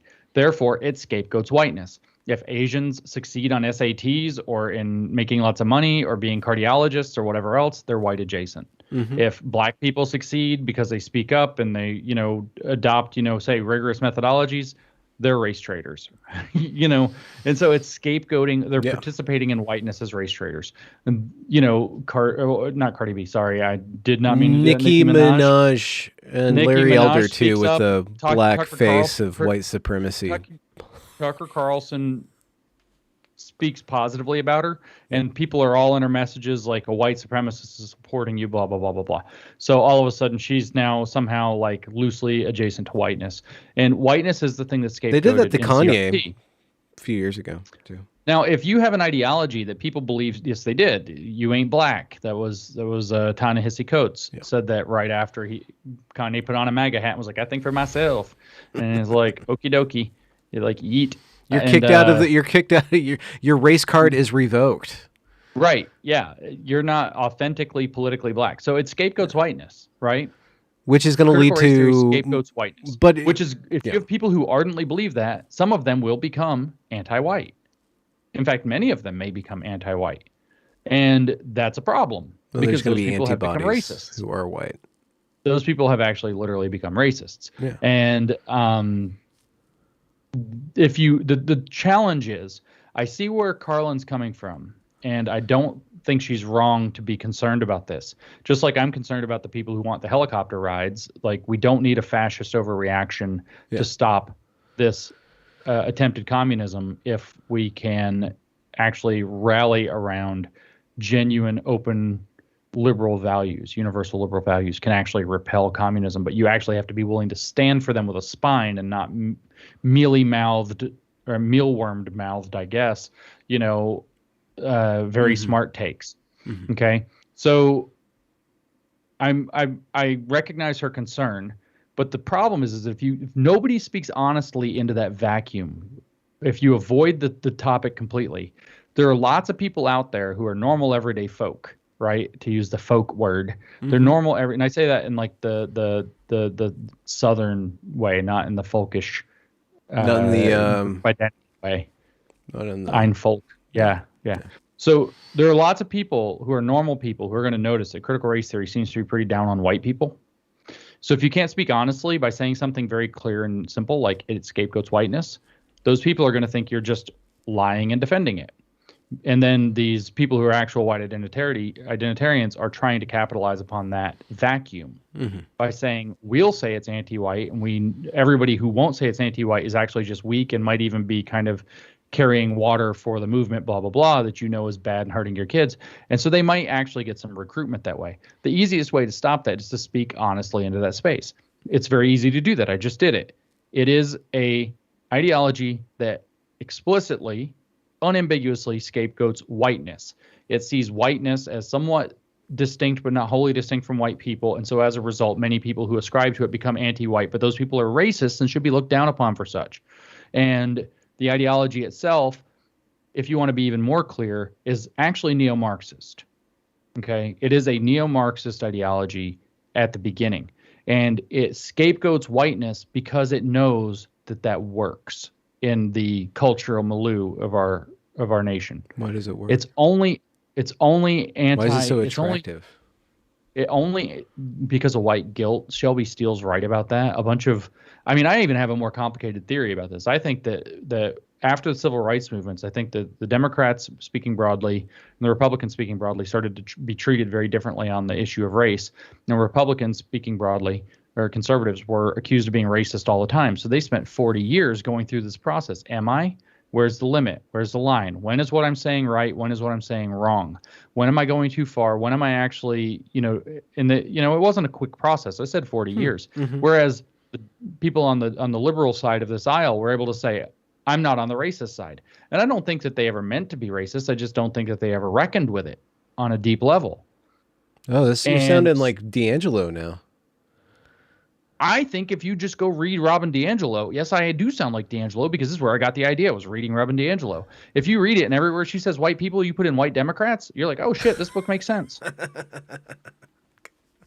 I'm serious. And no, listen, this is for real. Why? Because these people categorically rejected conservatives completely, deplorables. They're not in their worldview. In the social justice worldview, there are social justice warriors and people who are actually liberals, but they're conservatives, right? And then there's people who I'm doing it on my table. You can't see that. Imagine you have like the whole political spectrum. You cut it in half. One side's conservative, one side's liberal. Now you cut the liberal side in half. One side's social justice warriors, and then that next part is actual liberals.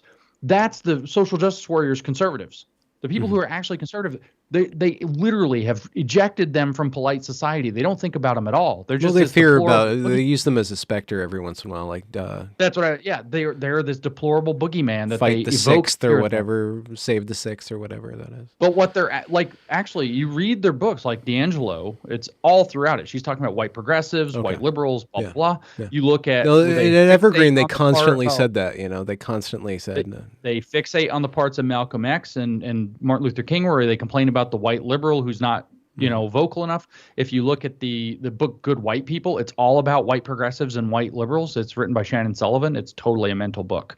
Tons of this stuff. If you read Allison Bailey's papers, she's written about white talk, about white ignorance, White about tears. no, I don't think she did that. It's about privilege preserving epistemic pushback. Barbara Applebaum's all up in the white ignorance and white ignorance and white racial contract and all this. They all are talking about white liberals, white liberals, white liberals. And if you just Okay. think, okay, half the population since the civil rights movement had a get out of jail free card on race issues. No, we're not on the racist team. We're not racist. But they never actually dealt with this. And then the side that's obsessed with this, those are the only people they actually think about or talk about. It's like all of their stuff, their mental, like their whole mental model starts to make sense. They're actually talking about their neighbors just to their right who are nowhere near conservative when they're talking about most of the stuff they're talking about. That's why I sound like D'Angelo when I say that. And I think actually a lot of their stuff, I don't think critical race theory is right, but it makes more sense if you understand that they're actually talking about so-called good white liberals as opposed to talking about white people who they then projected on everybody. Whereas most conservatives, a lot of people in the conservative side have been and probably were, and some are actually racist. But for the most part, a lot of them are like, well, I'm going to work out. I mean, I knew people back in the day, back in like the 90s. It was like, when does the N word apply and when doesn't it? That was like a conversation that they would actually try to work out. Like, where's the line? Hmm. Hmm. When does it apply? When it would be okay to use that word and when not? And not like, am I quoting a rap song, but like which people acting in what ways? And does that, I remember people saying, does it apply to racially? Can you have white people who qualify? Oh, yeah, definitely. And it was just like, so it was more like a way of behaving. I watched, I lived in the South almost my whole life. I've watched people reckon with this on the conservative side of the aisle. And I, being on the left side of the aisle this whole time, I just kind of stared at it and was like, ew, I'm not racist. And you don't think about it at all. You don't think about it at all. And I think that when they say we're having a racial reckoning right now, they are for the entire population that they consider a valid portion of the population, who are actually citizens, which is everybody who's not deplorable. They are. They're talking about themselves because they haven't done the work, which is what they say, of actually reckoning with race, because they've pulled I voted for the Civil Rights Act side card out and defended themselves every single time. There was something you said Confession about. by projection. You said something about this that made me think to hearken back to rejecting politeness or rejecting people telling you how to act. When you said that there's something about maybe the civil rights movement established within a certain sector of American society, probably upper middle class and then the elites, this kind of politeness around behaving in this way, behaving racially. And I was just wondering if civil rights has been co-opted as a way to control behavior, or if controlling behavior just kind of glommed onto civil rights, the civil rights movement, just because that was the righteous side, and so that was like the paragon of the correct side of history. I'm just wondering to what degree can we rebel against polite society without actually becoming really deplorable and really Oh just saying yeah, yeah, that yeah. I mean, that's racism, a being fine racist line that doesn't. you have to be able to figure that out, and it does require some social savvy. Hmm. And the thing is that I think that people actually,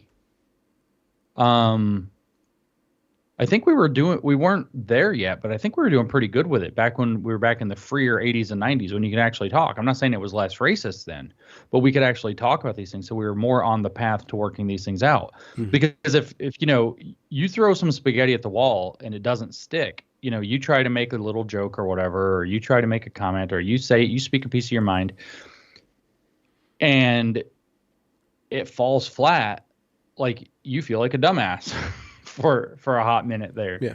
right? And that was working. And a lot of times that then got weaponized, right? And turned into like, how do we do a critical theory of shame to like amplify that, to try to accelerate it or whatever. And it also, of course, was grafted into neo-Marxism. You know, that was Marcuse talking in the 60s, like we need a new working class because the old working class has been stabilized because we have a prosperous society now. You know, it works for Oh, them. They can build a shame. better life. The shame. What do we do? Well, he said, well, we can find that energy in the ghetto population, but in a very racist way. He basically says, he doesn't say they're not smart enough to figure out critical theory, but he says that they need to be kind of brought into the critical way of thinking. And how are they going to do that? Well, we use these white middle class college students who we can radicalize and form a solidarity coalition between the radical college students of the 60s and 70s, white middle class, upper class kids, and then we're going to tap them into the idea that the major form of oppression is racial, and then get them to become like ambassadors to the ghetto. And he uses the word ghetto. So we're going to now co-opt the angry energy of the 60s black population, especially in the cities, by filling them with university grade poppycock. What was his end goal again? Because he just to create a revolution. Well, but what's the magical rainbow side on the other side of the revolution? Liberation, where we now have a classless society where the machines do most of the drudgery and work. There are no more stupid jobs. There's no more unnecessary work. No more toil. Oh yeah. We don't have a capitalism that's expanding and despoiling the earth and exploiting people. We now have a sustainable program instead, where nobody's exploited and nobody even has to do anything. It all just kind of happens. There's no self-mastery. A minimum amount of labor is necessary, and everybody else can enjoy and engage in art and aesthetics. That was big for him. Not anybody can do what they want. It's just odd that you would reify all the things. You would reify class. You would reify race. You would reify all these lines of tension in order to blow up the whole system, rather than establishing a system that naturally works those tensions out, naturally kind of gradually works out racial. They are communists. They call those things mass lines of action. They look for them specifically to find things they can reify and intensify. Are they just being impatient? Is that kind of basically the thing? Or no, it's naturally going to happen that people are just... No, they don't think it's naturally going to happen. The neo-Marxists did not believe it's naturally going to happen. They believe that what's going to happen is that more and more groups within society are going to become brought into society and stabilized into a system that is fundamentally oppressive and exploitative at but its if it's very root. Working and everybody's getting less exploited... But it's not. It doesn't make any sense to me. I know, because you're not one of them. You're not a commie. Listen, they believe that there is a fundamentally different world available to us if we all have a different consciousness. And what we are in is a world, they even say it gives you a good life, but it's not the life you could have if it was a communist liberated utopia. It gives you a good life, to be sure, but it doesn't give you a great life. And what you're doing is bringing more and more and more people into perpetuating the system. Now, that's Marcuse, 1969. But if we roll back to the 40s and look at Horkheimer and Adorno in the Dialectic of Enlightenment, and then Marcuse echoes this in his writings through the 60s, whether it's Repressive Tolerance, whether it's Essay on Liberation, whether it's One-Dimensional Man. Their belief was that capitalism is inherently unstable. They got that from Marx. It's going to eventually collapse. It's eventually going to fall apart. It's working for everybody now, but the disaster's coming. And they see two prongs, one direction or another. And the one direction that they see is the socialists save the day. We have the revolution. We go toward the utopia. Everything's better. The other is rationality. This is the thesis statement of the Dialectic of Enlightenment. Rationality becomes irrationality, and we descend into fascism. That they believe that the system, if it's stabilized, not only does it continue to exploit people and give them the appearance of a good and comfortable life, but it's eventually going to such as a good and comfortable life. Capital, yes. Yeah. And so it's guaranteed to become a catastrophic tyranny. And what Marcuse would say, looking at the world right now, is that the revolutionary forces started to rise up, and then the powers, the technocratic powers, seized upon that revolutionary energy and were able to turn it to their own advantage. And they're going to reproduce the pattern of domination all over again, because they were able to, the powers of the existing society, as he would phrase it, were able to usurp what's going on and with the revolutionary movement, with the opposition forces, and to capitalize upon it in a way that will stabilize their own technocratic power. And he would never this. And then what are they going to say? Well, real communism has never been tried, because they don't understand that the program that they have themselves put forward will always end up this way.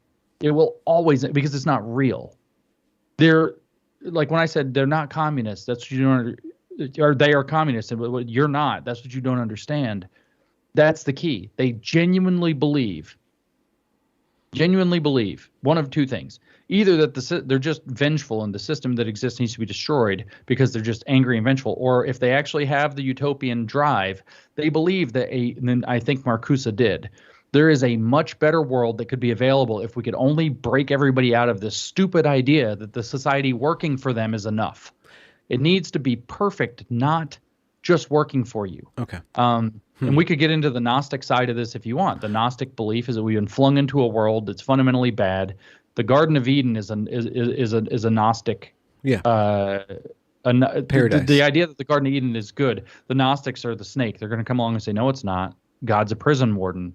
Eat this fruit and you'll see. Get the real knowledge, the direct gnosis that God's hiding from you, that he's not allowing you to have, and you'll know that you're actually in a prison, and that it's actually not as good as you think it is. He's hiding the true knowledge of the world and good and evil from you.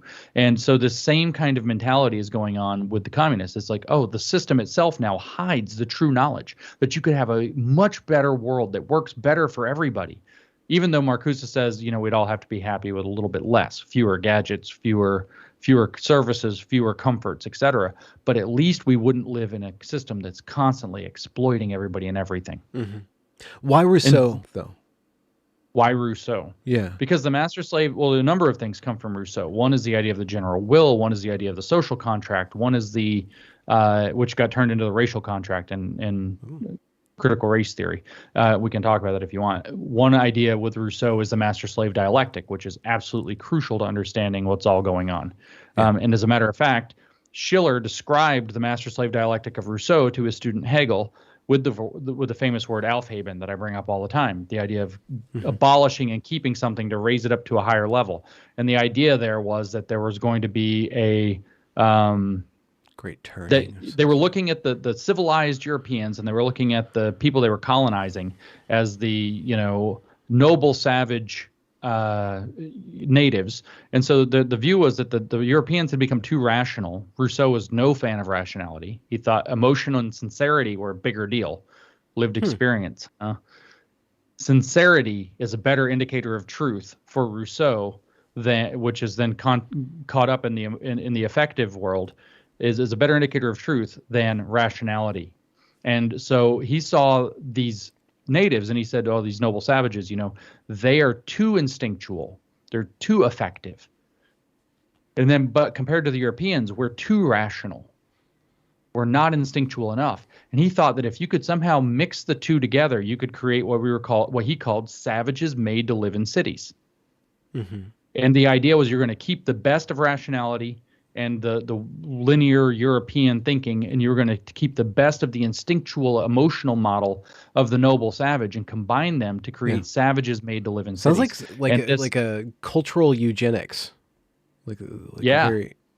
And so that became the master-slave dialectic. Like literally, Rousseau literally believed that you had to have things like colonization and slavery happening, because what that did is it created this dialectic where you would have a master who only understood the position of mastery, but a slave who understood both perspectives of being either exploited or colonized or enslaved or whatever it was, and understood the world of the master imposing his power on him. So that increases the level of total knowledge in the world about that dynamic. And then that dynamic can work itself out through what's called the master-slave dialectic. And that got imported by Hegel, and his whole freaking systematic theology, philosophy, got baked into this idea of dialectical everything.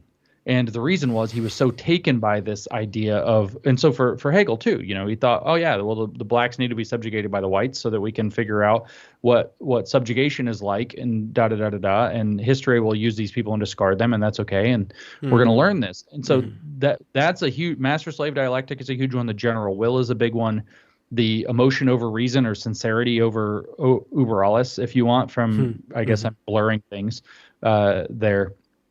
from him in the social contract are kind of huge ideas from Rousseau that all bleed through now. And if you want, you get the postmodern line too, right? Well, here, I think I did this with you once before, maybe not. But if you don't know, what came out of Rousseauian thought was Romanticism. And Romanticism went on to spawn existentialism. And existentialism went on to form structuralism, which produced post-structuralism and postmodernism. Structuralism's so okay. Get some it's cool, barely okay. well, some cool lingual playground, breaking things apart. Yeah. There are some cool lingual playgrounds. Yeah. But postmodernism is actually, I said it's post-Hegelian, but it's post-Hegelian in a strongly Rousseauian direction. Yeah. And this is where you get the primacy of emotion and sincerity over reason. The racial contract is this idea Charles Mills put out in 1997, where he literally says that there's a secret, this is critical race theory now, secret social contract among all white people. They never talk about it. They never tell anybody, but we're going to keep the black people down and all the other racial minorities down. And we're going to have a secret unspoken about contract that all white people just know about. It's a social contract we all agree upon. We don't even have to be told about it because we're going to be socialized into it.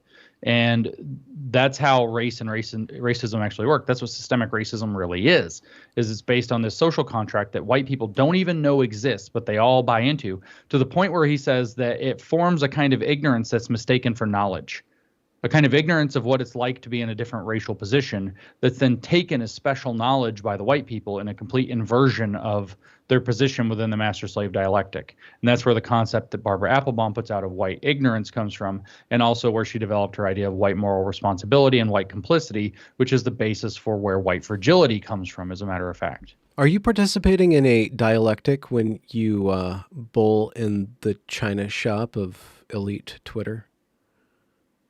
Are you acting in sincerity over rationality in a way? No. Well, maybe, I don't know. I'm playing tit for tat, really, but I've decided that I want to give arguments the amount of shrift they deserve, like exactly the amount of shrift they deserve. So somebody says some total like narrative bullcrap that's like just a repetition of the thing, and so honk. Yeah. Like the other day, I was giving a talk when I was in Green Bay, and apparently Antifa was there. Or it's you like honked? Fake Green Bay. You honked in the middle of a... I didn't honk. Okay. I was prepared to honk. And so they were outside protesting, but they didn't get within like 500 feet of the building at any point. The police were making sure of that. But there were like 50 of them, apparently. It's like the best protest I've had yet. Nice. I had two at a talk one time. 2 people showed up to protest. They held a sign that said butthole licking contest inside or something like that.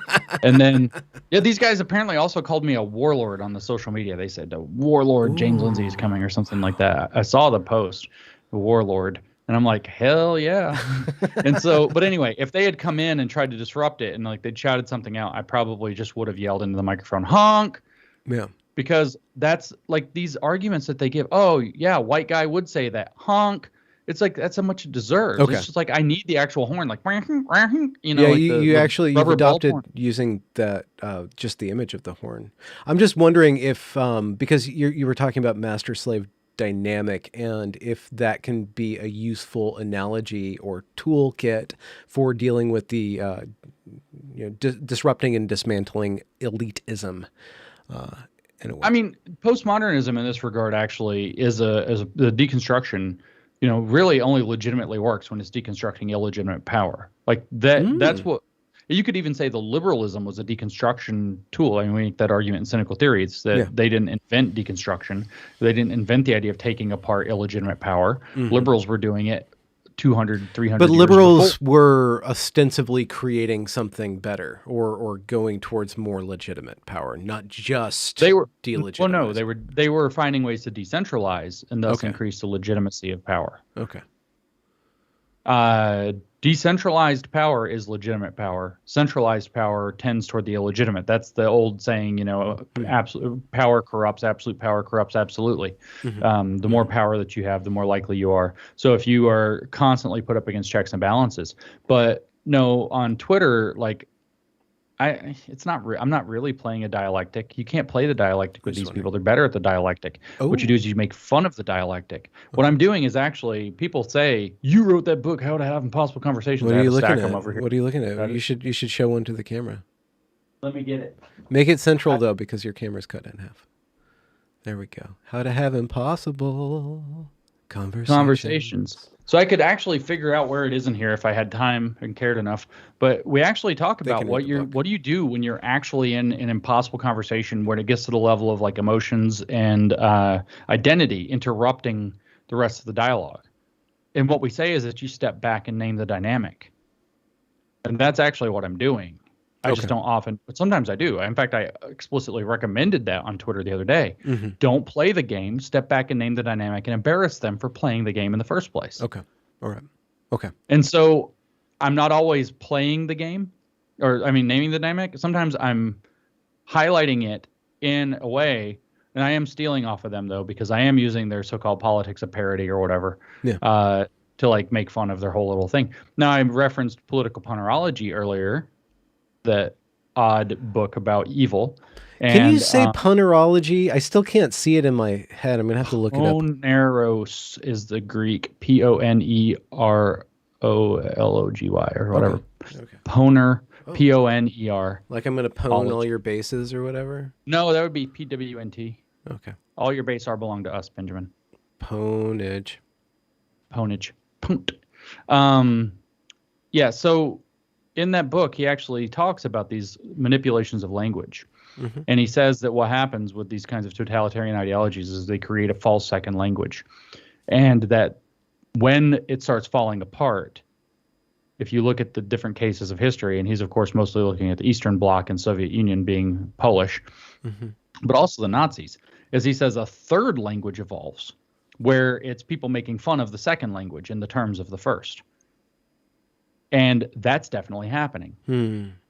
That's definitely happening. And that's kind of what this whole clown world and the whole thing, that's what this is all about. Okay. We're evolving a third language that mocks the false second language. Yeah, but again, I'm just pointing out, and you know this already, that I'm like accelerate those contradictions, baby. Yeah. No, I'm not, because that's a dialectic. Well, that's the question. How do you not slip into a dialectic, and how do you remind people that the deconstruction is really, really fun, but it's not anywhere close to what actually sustains society? I mean, you just kind of said it. Deconstruction is fun. And when it's not fun, then you know you've been sucked into the dialectic. There we go. Yeah. I that's my barometer for it. Should be playful. It should be fun. Yeah. And if you're tearing down something that actually really means something, then you're on the dark side. Another way to tell, though, is I was actually speaking. I went to the thing in Green Bay, and I don't know if you know who Christian Watson is. I think you've talked to him before. Yeah, he's a sweet guy. Yeah, he spoke with me there, or before me, I guess. We didn't speak together, but he and I both spoke, and we sat down afterwards in the hotel and chatted for an hour or two before we went to bed. And great guy. And we actually got talking at one point about the difference. I said, a critical theory should be based in humor. It shouldn't be based in shame. And that's how you can tell, right? So I brought up the example, instead a proper critical theory of race, and I've said this for years and years and years, and people always get mad at me, was black comedians and other comedians making fun of race. Like, look at what critical whiteness study says. White people need to be aware that they do have a racial identity, and they shouldn't accept it as like just default humanity, blah, blah, blah. And what did they do? Well, a white person comes into the store, and, they have their whole little white person voice and their white person gait. And, Eddie Murphy does white face and goes into stores and like, he can, you don't have to buy the newspaper, just take it. You're white, like that old Saturday Night Live skit he did.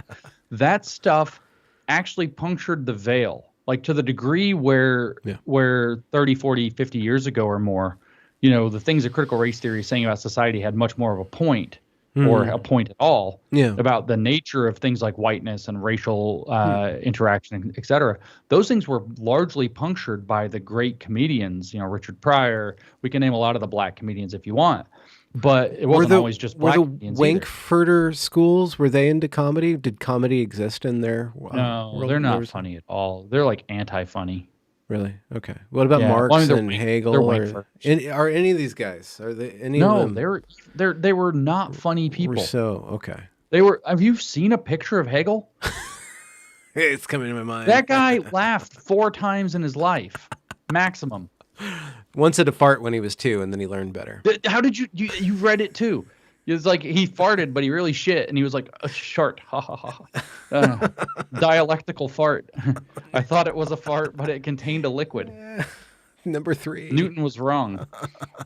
That's some deep Hegel jokes right there. So no, but humor is a way of navigating difference and of bringing those kinds of points up. Because if I make a joke, like maybe it's a racial joke or whatever, if I make a joke and it goes bad, right? And you're my friend. Yeah. You'll say to me, man, I know you didn't mean anything by it, but let's have a conversation. I know you didn't mean anything by it. That's so key to navigating difference. Oh, okay. I know you didn't mean anything by it, but I know you didn't mean to be offensive, but. And so you've taken it into this realm, and then if the joke lands, everybody's laughing, and now I know that's safe, and you know that's safe, and we know that we're safe, and then you can rip back. It's impossible to have humor on the. Well, you have to understand when everybody's going to laugh, and people are going to jump on a offensive joke and highlight and obsess over the offense of it, and then demand that you bow to their will and their interpretation of things. So you can't. And it's really difficult to read the room. Then you make fun of that person for thinking that all of a sudden they're the little king. Yeah. Like, who died and made you king? Yeah. Like Helen is like obviously like the least likely to offend a person ever or whatever, and she's made the case for nationalistic jokes. She's not even nationalist. What do you mean a nationalist joke? Like the British mash British is the versus superior France and Britain versus, like, she has to come out on Twitter all the time and say, Pulling ball or whatever. Listen, Yanks, your independence was incorrect. We need or whatever. Nana here to do her voice. You know that Nana's impression of her voice is his impression of my impression of her voice. You need to do it. I want to do Nana doing Jordan Peterson doing Helen doing your voice of Helen. There we go. Now we're in business. Yeah. But no, these little jokes across differences are actually how you navigate that difference. Yeah. It's how you navigate a sticky situation. Like, I don't know if I might offend somebody, and you make a little joke and they're like, ha ha ha. And then you're like, oh, I can go there. Like, well, I'm just saying that it's difficult to have, and then you know what's going on. It's difficult to know what is actually offensive and what's not when people make so much out of offense that's their livelihood too. Like it's like, to go back to what you were saying earlier.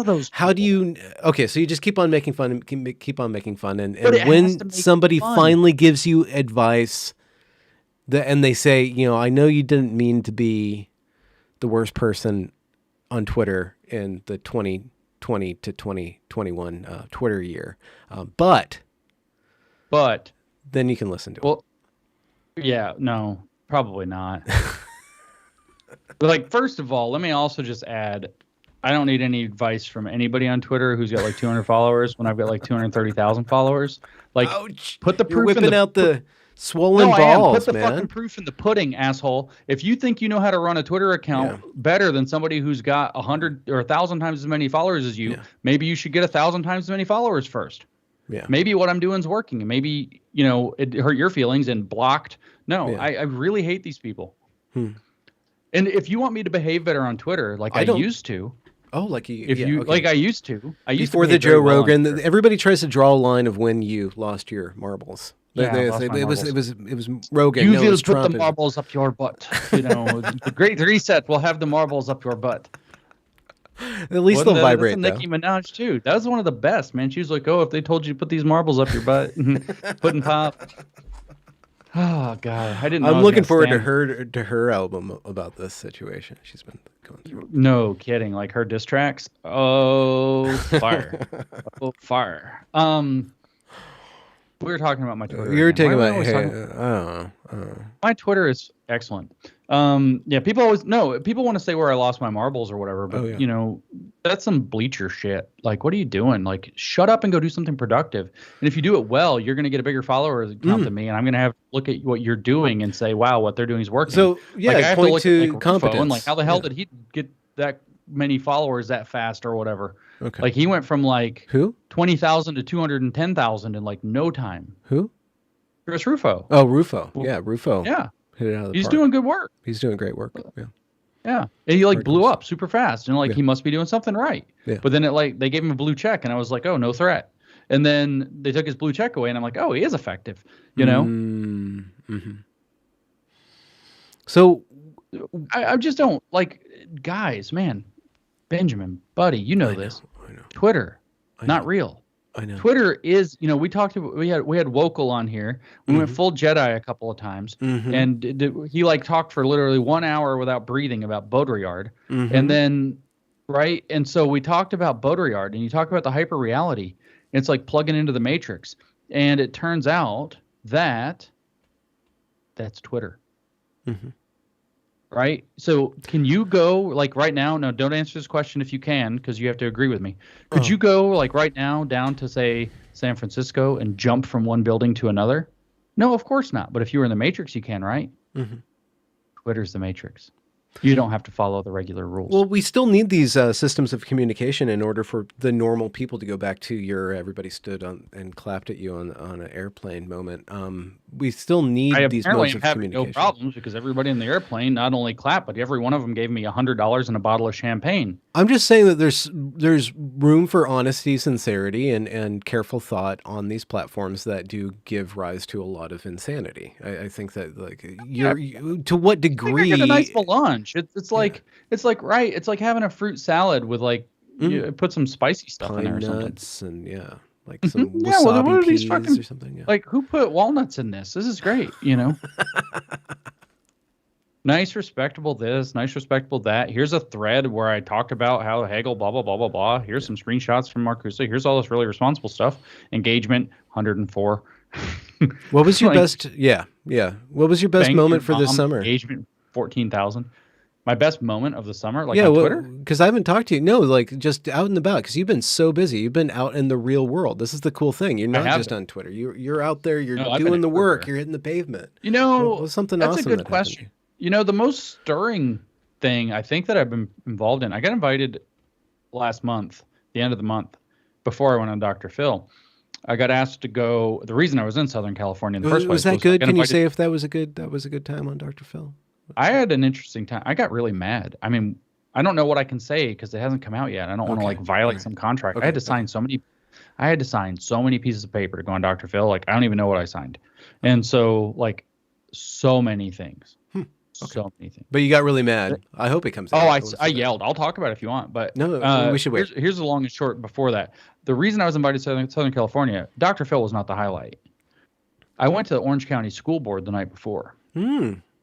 and going to a school board meeting and listening to people was like listening to real parents and how like these people are mad, man. Okay. Like the energy, like connecting with that was a moment, that was something interesting.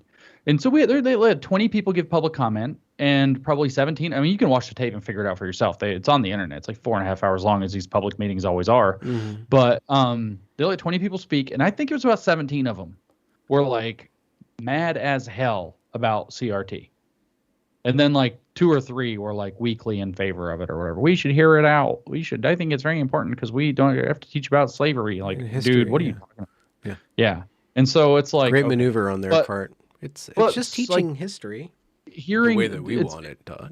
What's stirring me right now, like last night, no, night before last, when I was in Wisconsin, the guy asked me up there in Wisconsin, he said to me, what gives you hope in this moment? He doesn't have much of an accent. It was really funny. I like this guy a lot, but he ran for Senate, so he has like a really received accent for a Wisconsinite. And so he ran for Senate. So his accent, he sounds like a normal American instead of a Wisconsin. And so he's talking on the stage and he's like, and you can go to this hashtag. And I was like, a hashtag? What the heck is a hashtag? And I couldn't figure out that it was hashtag for a while. And it's like, there's this one Wisconsin sound. But no, I went there and he asked me, what gives you hope in this moment? And I said, to be honest with you, it's the American people. I'm going all over the country right now, like literally. I've been to like Loudoun County, Virginia, and I met with a bunch of people there. I went to Southern California. I met with a bunch of people there. I've been to Wisconsin like 6 times or something, 3, and I met with a bunch of people there. I talked here locally in Knoxville, and the energy was insane. Like we were in a honky tonk bar with a mechanical bull and everything. It was excellent. Hundreds and hundreds and hundreds of people showing up, talking to people. The American people have a fiber in them, man. And that fiber, everybody's like the sleeping giant's waking up. Well, yeah, it might be, but something else is waking up too. And it's the fiber of the American people who are remembering that they're American. And I'm seeing it in state after state after state after state around this country. Florida, I've seen it in Florida. I saw it in Virginia, saw it in DC, saw it in Wisconsin, saw it in Tennessee, saw it in California. I'm seeing it all over the place. And Everywhere what's this fiber directed toward? What is it they that makes you tingle? they want normal, it's common sense, man. They want common sense back. That's why this collapse of the expert technocrats is happening. That's why nobody showed up for the psyops or whatever in DC today, because they don't want helicopter rides either. They want normal American good, like Wisconsin's the best because they're all like learning to be neighbors again, and they're already a really neighborly state. It's like neighborly Wisconsin is like, I really am falling in love with that state. It's really cool. I'm not going there in the winter though, because it'll break the love affair completely, I'm sure. But it's like just what they want is they want the American dream, man. They want to be able to live their life, speak their mind within reason, not have everything be a massive contentious thing, not be driven crazy by having the TV and the news and the media and everybody like forcing an agenda on them, and be able to go out there and do their work and make something of themselves. They know that if they work hard, I hear it everywhere. If we work hard, we should be able to build a better life for ourselves. And they know that's what's on the chopping block. And that they're tying if you speak up about it, they'll chop you faster. And they know that that's what's at threat. And so that's what's waking back up. And it's inspiring. It's everywhere. So my best moment was in that school board meeting, because that's where I saw I was exposed most closely to the largest concentration of it. It's crazy. It's absolutely crazy. Like, these people they're all networking. They're all giving each other hugs. They're all becoming friends. Like I said, the lady in Wisconsin was talking to me, and she's saying that like their neighborhood is like knitting back together. It's so inspiring to see this after this stupid year and a half of isolation and digital and whatever, to see people coming back together, to see people saying, you know what? No, it's not, we hate you, blah, blah, blah. It's, we're just going to start living our lives. We're going to start outpouring of, they don't want me to enjoy my life, I'm going to enjoy my life. They don't want me to do this, I'm going to do that. Not anything flippant, like civil disobedience, just by being normal people. It's really astonishing. Like, it's been great. It's been really great. And so, like I said, I think that school board meeting in SoCal was like a pinnacle of that, or an emblem of that. But I've run into it like all over the country. 700 people show up to listen to me talk at one place, and 2,000 at one place, and like 500 here and 300 there. And it's not, I don't care. Like, I feel like, I always feel like I'm not giving that great of a message, but people say it's okay. But it's the energy. It's the people are ready to try to get this American train back on its tracks and get it running like it should be. I don't think you'll ever run for office, but would you take a cabinet position, and which would you take? Well, I think we have to shut the cabinet down. So, okay. We're shutting. No, I don't know about that. Some of these departments are probably pretty dire, actually. The administrative state is a very dangerous thing right now. So I don't know. I would not run for office. It's targeting us. It doesn't like the people that much right now. I don't know that I would want a cabinet position, to be honest with you. Do you ever want to be in politics?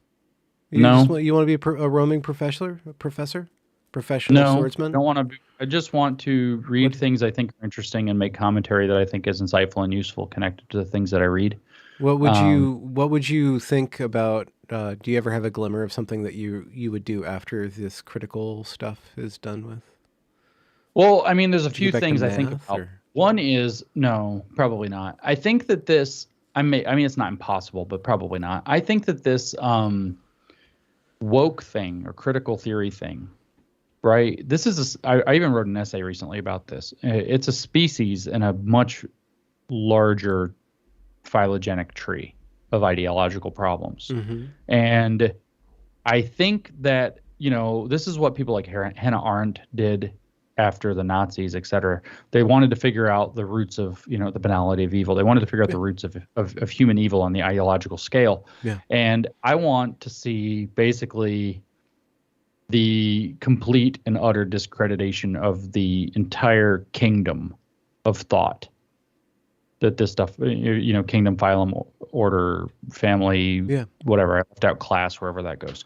I want to see the entire all the way down to the species. What critical race theory is a species, or maybe whiteness studies is a species, and critical race theory is a genus, or something like that. Yeah. I want to see that entire branch of the ideological phylogenetic tree kind of like cut off and left to wither. At what And point do so you think that you'll that's a big project. cross streams with some sort of deep religious tradition? I mean, I listen to You these pull people a upon lot, but I don't Gnosticism know to what you describe mean it, by that. but I just wonder Well, if it like is you'll it suddenly absolutely is somehow Gnostic. accidentally have a Aquinas revelation and see Jesus walk Uh, in the door or something. I How don't think you that's react to that? terribly likely. My Christian friends are absolutely convinced that the moment's coming, and I get told more than I think anybody on the planet that they pray for that moment for me, and I just don't think it's coming. And not to let you all down. Um, I think have What come. if critical theory was just a bad replacement for what the void left by Christianity? I mean, it was. I don't know if that's actually true. Okay, I think that's a poor I think thought. that there are elements where that could be considered correct, but you have to look at the degree to which critical theory has infected religion itself. Okay. Like, what would Jesus deconstruct is literally a book. Oh. That's a real book. Like, it's like religion isn't exactly the repulsive force against this. Okay. Individualism and freedom is. Decentralization is. Huh. Okay. Okay. Okay. All right. And so, Yeah. like for me, I've already had the thing I think that you're asking about. But What is the thing? this is where Nana would say, that he bows before Spinoza's God in a sense, but I'm not sure we're accurate in what we mean by Spinoza's God. But it's like I also talked to Christian about this in Green Bay after we did our event. And it's just that I already see the universe and the world as something bigger than I am, that's beyond my possibility for comprehension and beyond my possibility for manipulation. So my sphere of influence is much smaller than that. And therefore, I'm already humble. My disposition toward that which is already humble. And I think it's humble in the same way that people would say that they're humble beyond the in front of the inscrutable ways of God.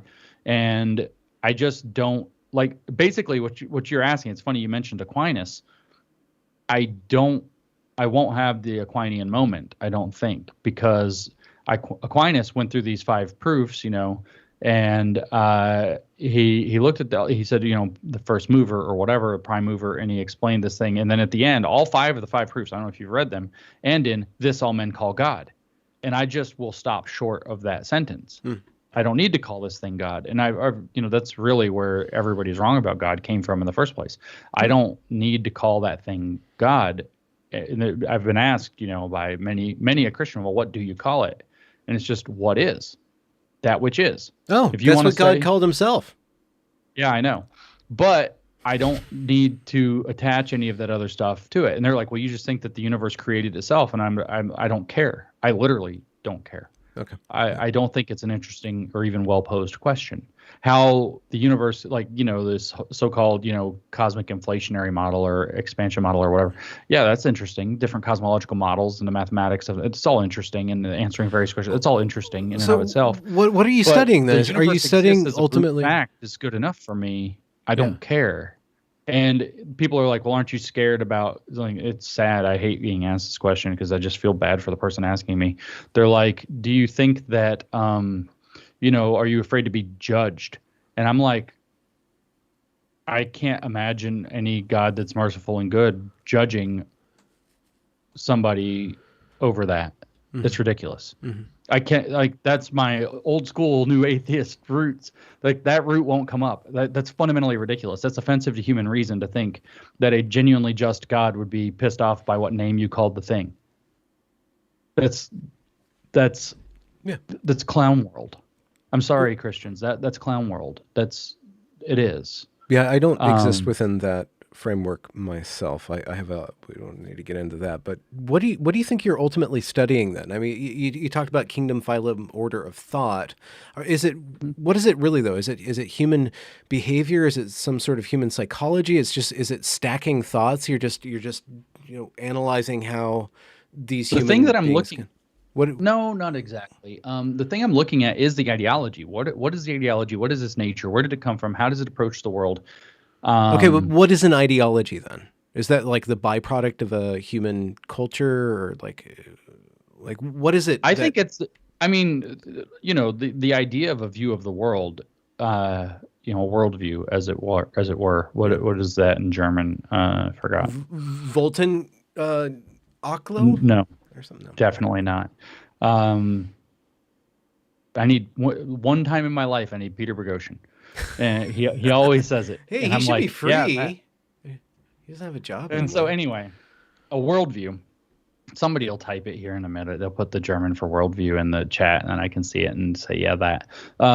It's a worldview. It's a way of it is literally like when Joy Reid asked Kimberly Crenshaw, "Is you were there when it was formed?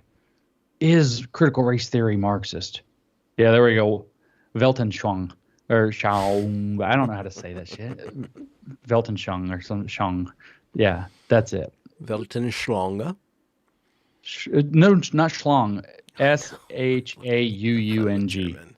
Worldview. Weltblick. Weltanschauung. Schwang. Schlong. So it's a worldview, but No, so yeah, that's right. So when Kimberly Crenshaw answers Joy Reid on MSNBC, she says, "Well, what you have to know is critical race theory is more of a way of viewing the world. It's a way of thinking about things." So that's what it is. It's an interpretive frame. If we were Christians, we would say it's the basis for an eisegesis as opposed to an exegesis of a text. It's an interpretive frame in which you're going to understand the world. For Hegel, for example, he called it a systematic philosophy. The entire thing is this picture of how the world is supposed to work. And so an ideology is like this fusion of morals and thoughts on human behavior, a very broad sweeping allegedly explanatory social theory that combines both is and ought, that shoves the should. Things should be this particular way. Do you think you'll ever be tempted to make a Weltanschauung for yourself? No, I don't. I mean, maybe we have them by default in some sense, but I'm not. I feel like it's incredibly arrogant to believe that somebody such as myself would have anything interesting to say about how other people should live. Yeah, like but I have a bunch aren't you tempted to, because you're looking at how other people are seeing the world, aren't you tempted to like start to look at how you look at the world too? I mean, I just was talking about this decentralization thing and the American thing and whatever. So, all right. So that would be the positive philosophy. Okay. That would be, the positive philosophy. Yeah, sure. Okay. And so that's, but I want to know what motivates that entire way of thinking, right? That led to woke. Woke is an animal that grew out of this particularly nasty set of ideologies or this big ideological tree. Yeah. What is that? What's the nature of that thing in general?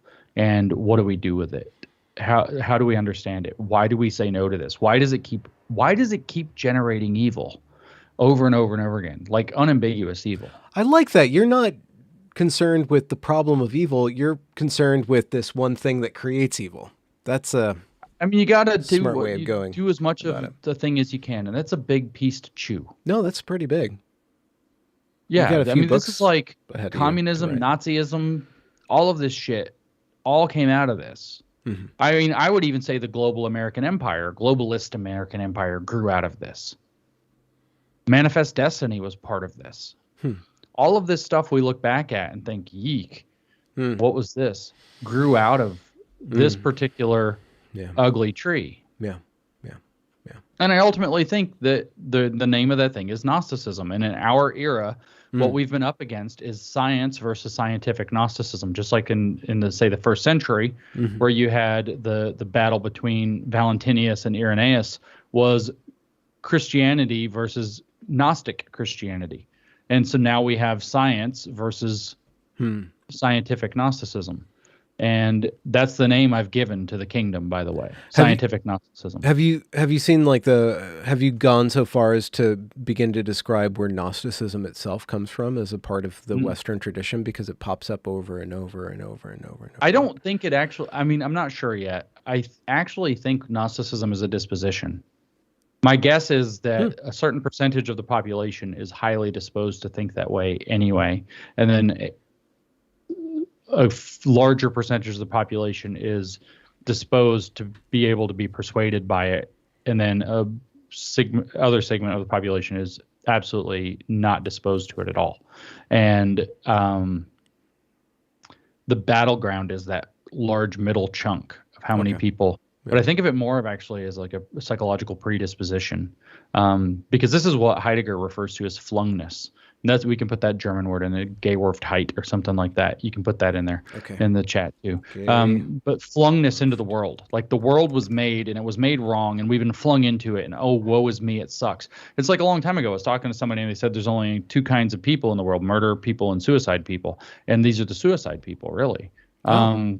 They think that the world is just made badly, and so that they don't fit in it and they shouldn't be part of it. And if you turn that inward, suicide. If you turn that outward, you try to Okay. tear down the whole world. Okay. I thought we had to pick one. You could either be suicide or murder, but you're saying No, I'm talking within, about okay. dispositions. Like like here's how the murder suicide people thing works. If the world's taking a raging shit on you, murder people are like, who's shitting on me? I'm going to shoot him. Suicide people are like, woe is me, I'm going to shoot myself. Mm-hmm. Two different dispositions. And I actually think that they feel like they've been, the Gnosticism comes from this place of feeling like you've been flung into the world beyond you didn't want to be born, you didn't ask, you didn't want to be a part of this system, you just got flung into the system set up the way that it is, and the only thing to do is to burn the system down to get out of it because you actually think you know better. Mm. And when Heidegger's describing being, and he's talking about flungness, the state of being flung into the world, that's the thing he's tapping into. And of course, Heidegger was one of the main tutors of Marcuse. Most people don't know that because Marcuse obviously repudiated him after Heidegger became a Nazi. And Where do you Marcuse, fall on Heidegger? Good man, bad he's man. hard to read. Yeah. He's in the bad German, as Stephen Hicks says it, Germans, bad Germans and more bad Germans or something like that. Oh no. Yeah. He does not have a high opinion of the Continentals. No, ultimately, I think he's mostly Gnostic, so not good. Okay. And then he, of course, latches onto the Nazi Party, which is also a Gnosticism movement. Yeah. And so the animal here, like if you read back, people used to go after Sam Harris, and they, back when he was talking about faiths, and they would say, well, what about atheist religions like communism? And he had this argument that they're really more like faiths, but he never could put the nail in the coffin on that argument. I always thought it was a little bit like, yes, I agreed with him, but his argument was weak. And what he didn't understand is what they are is they're Gnostic cults. The name of somebody who's in the Gnostic cult under Marx was Soviet man. And Marx even said that in his early letters that only Soviet man truly socialist. Only socialist man, that was Lenin, was Soviet man. Only socialist man can actually understand the socialist science. So they recognize, the founder recognizes that far back that it's only people who believe this will ever believe this. It's only people who see this will really believe it, which is, I guess, kind of a faith. I mean, it goes to my faith in God. There's no point in trying to prove that to you. Either you see it or you don't see it. Like there's. And I mean, that's what I'm saying. And they call their thing consciousness. I mean, come on. Ooh. They have a unique consciousness. They know how the world actually should be ordered. They know what the end of history is supposed to look like, and we're all going to get there if we can just get everybody on the same page. And that they've been given this special knowledge by reading the special texts that are outside of the allowed tradition. I mean, Jesus Christ, how fucking Gnostic can you get without people being able to tell what it is?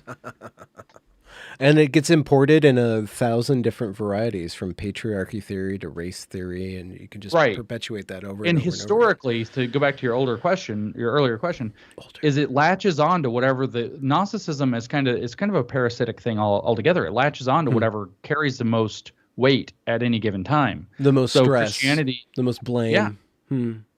So Christianity became the thing, and all of a sudden Gnostic cults start growing up around Christianity for the people who have the real secret knowledge. Science becomes the big thing in the Enlightenment, and all of a sudden, by the time Hegel is laying out his so-called system of science, that's Oh, what he yeah. called Okay. the That's why you technology of call spirit. it scientific Gnosticism, because of the way that they Yes. start to import science. Yes. So we leave the pre-modern era into the modern era, which you could say is a scientific era. Hegel Yeah. specifically calls it system of science, the phenomenology of spirit. But it's not like an It, epistemical, like, philosophy of science. It's this created Yeah, so structure. what Hegel did there was he separated Wissenschaft and science in German into a word I actually can say in German. Wow, Apfelsaft, I can say that too. That means apple juice.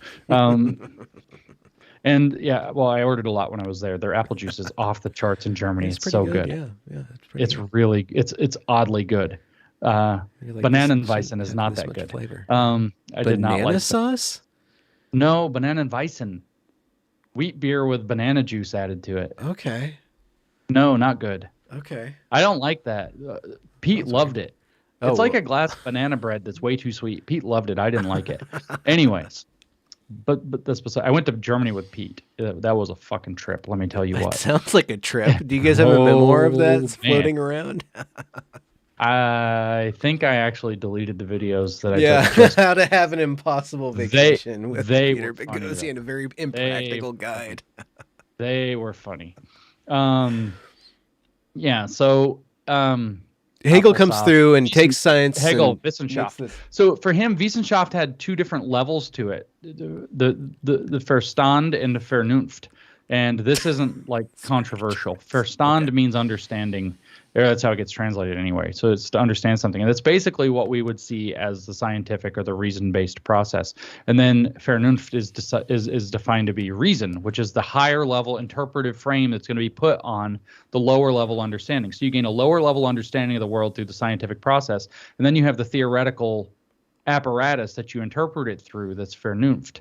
That's Okay. reason, which is higher up than it's a higher level, and that's the gnosis. That's the Gnosticism, is that you adopt his full systematic Okay. philosophy, which was in fact the dialectical method, which is why I actually think every systematic philosophy is a systematic theology. And so his systematic theology is the dialectical theology that he laid out, that has metaphysics, it has its processes, it has its soteriology, it has its eschatology. The whole thing is there, especially by the time it gets picked up by Marx. And Again, it goes back to what you're Go saying, for it. like mashing that ought into the is, like this Yes, clever exactly. trick. And like you can literally in that exact phrasing almost, you have Marcuse saying that in Essay on Liberation. But Marx did this. He took it material. That's where your socialist man understands socialist science. Wissenschaftlicher Sozialismus, or some shit like that. I can't say the second word, but Wissenschaftlicher is correct. So scientific socialism is what he called it, and only socialist man understands it. That's the higher level, the reason, the Vernunft, above the facts of the world, the Verstand, the understanding of the world. Yeah. And then in the critical theory, you separate, as Max Horkheimer did. He redesigned the same dichotomy, and the theory becomes critical theory sitting on top of traditional theory. That was in 1937 when he wrote Traditional and Critical Theory. Let me see if I can find this part in real quick. Okay, I'm gonna ask you a This is question. really something, though. This is really something. This is in Marcuse. Yeah, so this is in Essay on Liberation. So he's talking about how the university should be politicized in the sense that we have now. And he says what appears as extraneous politicization of the university, as that in scare quotes, by disrupting radicals today, as it was so often in the past, is the logical internal dynamic of education, translation of knowledge into reality, of humanistic values into humane conditions of existence, by which he means communism, of course. Those are the humane conditions of existence. This dynamic, arrested by the pseudo-neutral forces of academia, would, for example, be released by the inclusion into the curriculum of courses giving adequate treatment to the great nonconformist movements in civilization, in other words, critical theory, and to the critical analysis of contemporary societies. So he says you could actually, what you have is this dynamic of making education be a driving force toward the humane conditions of society or of existence is being arrested by the stabilizing forces in academia, and it could be released if we would include critical theory into the tradition to the curriculum. So he says what he's talking about in the critical analysis of contemporary society should be included, is what he just said, and plus the great nonconformist movements in civilization. So we have to teach honest history, right?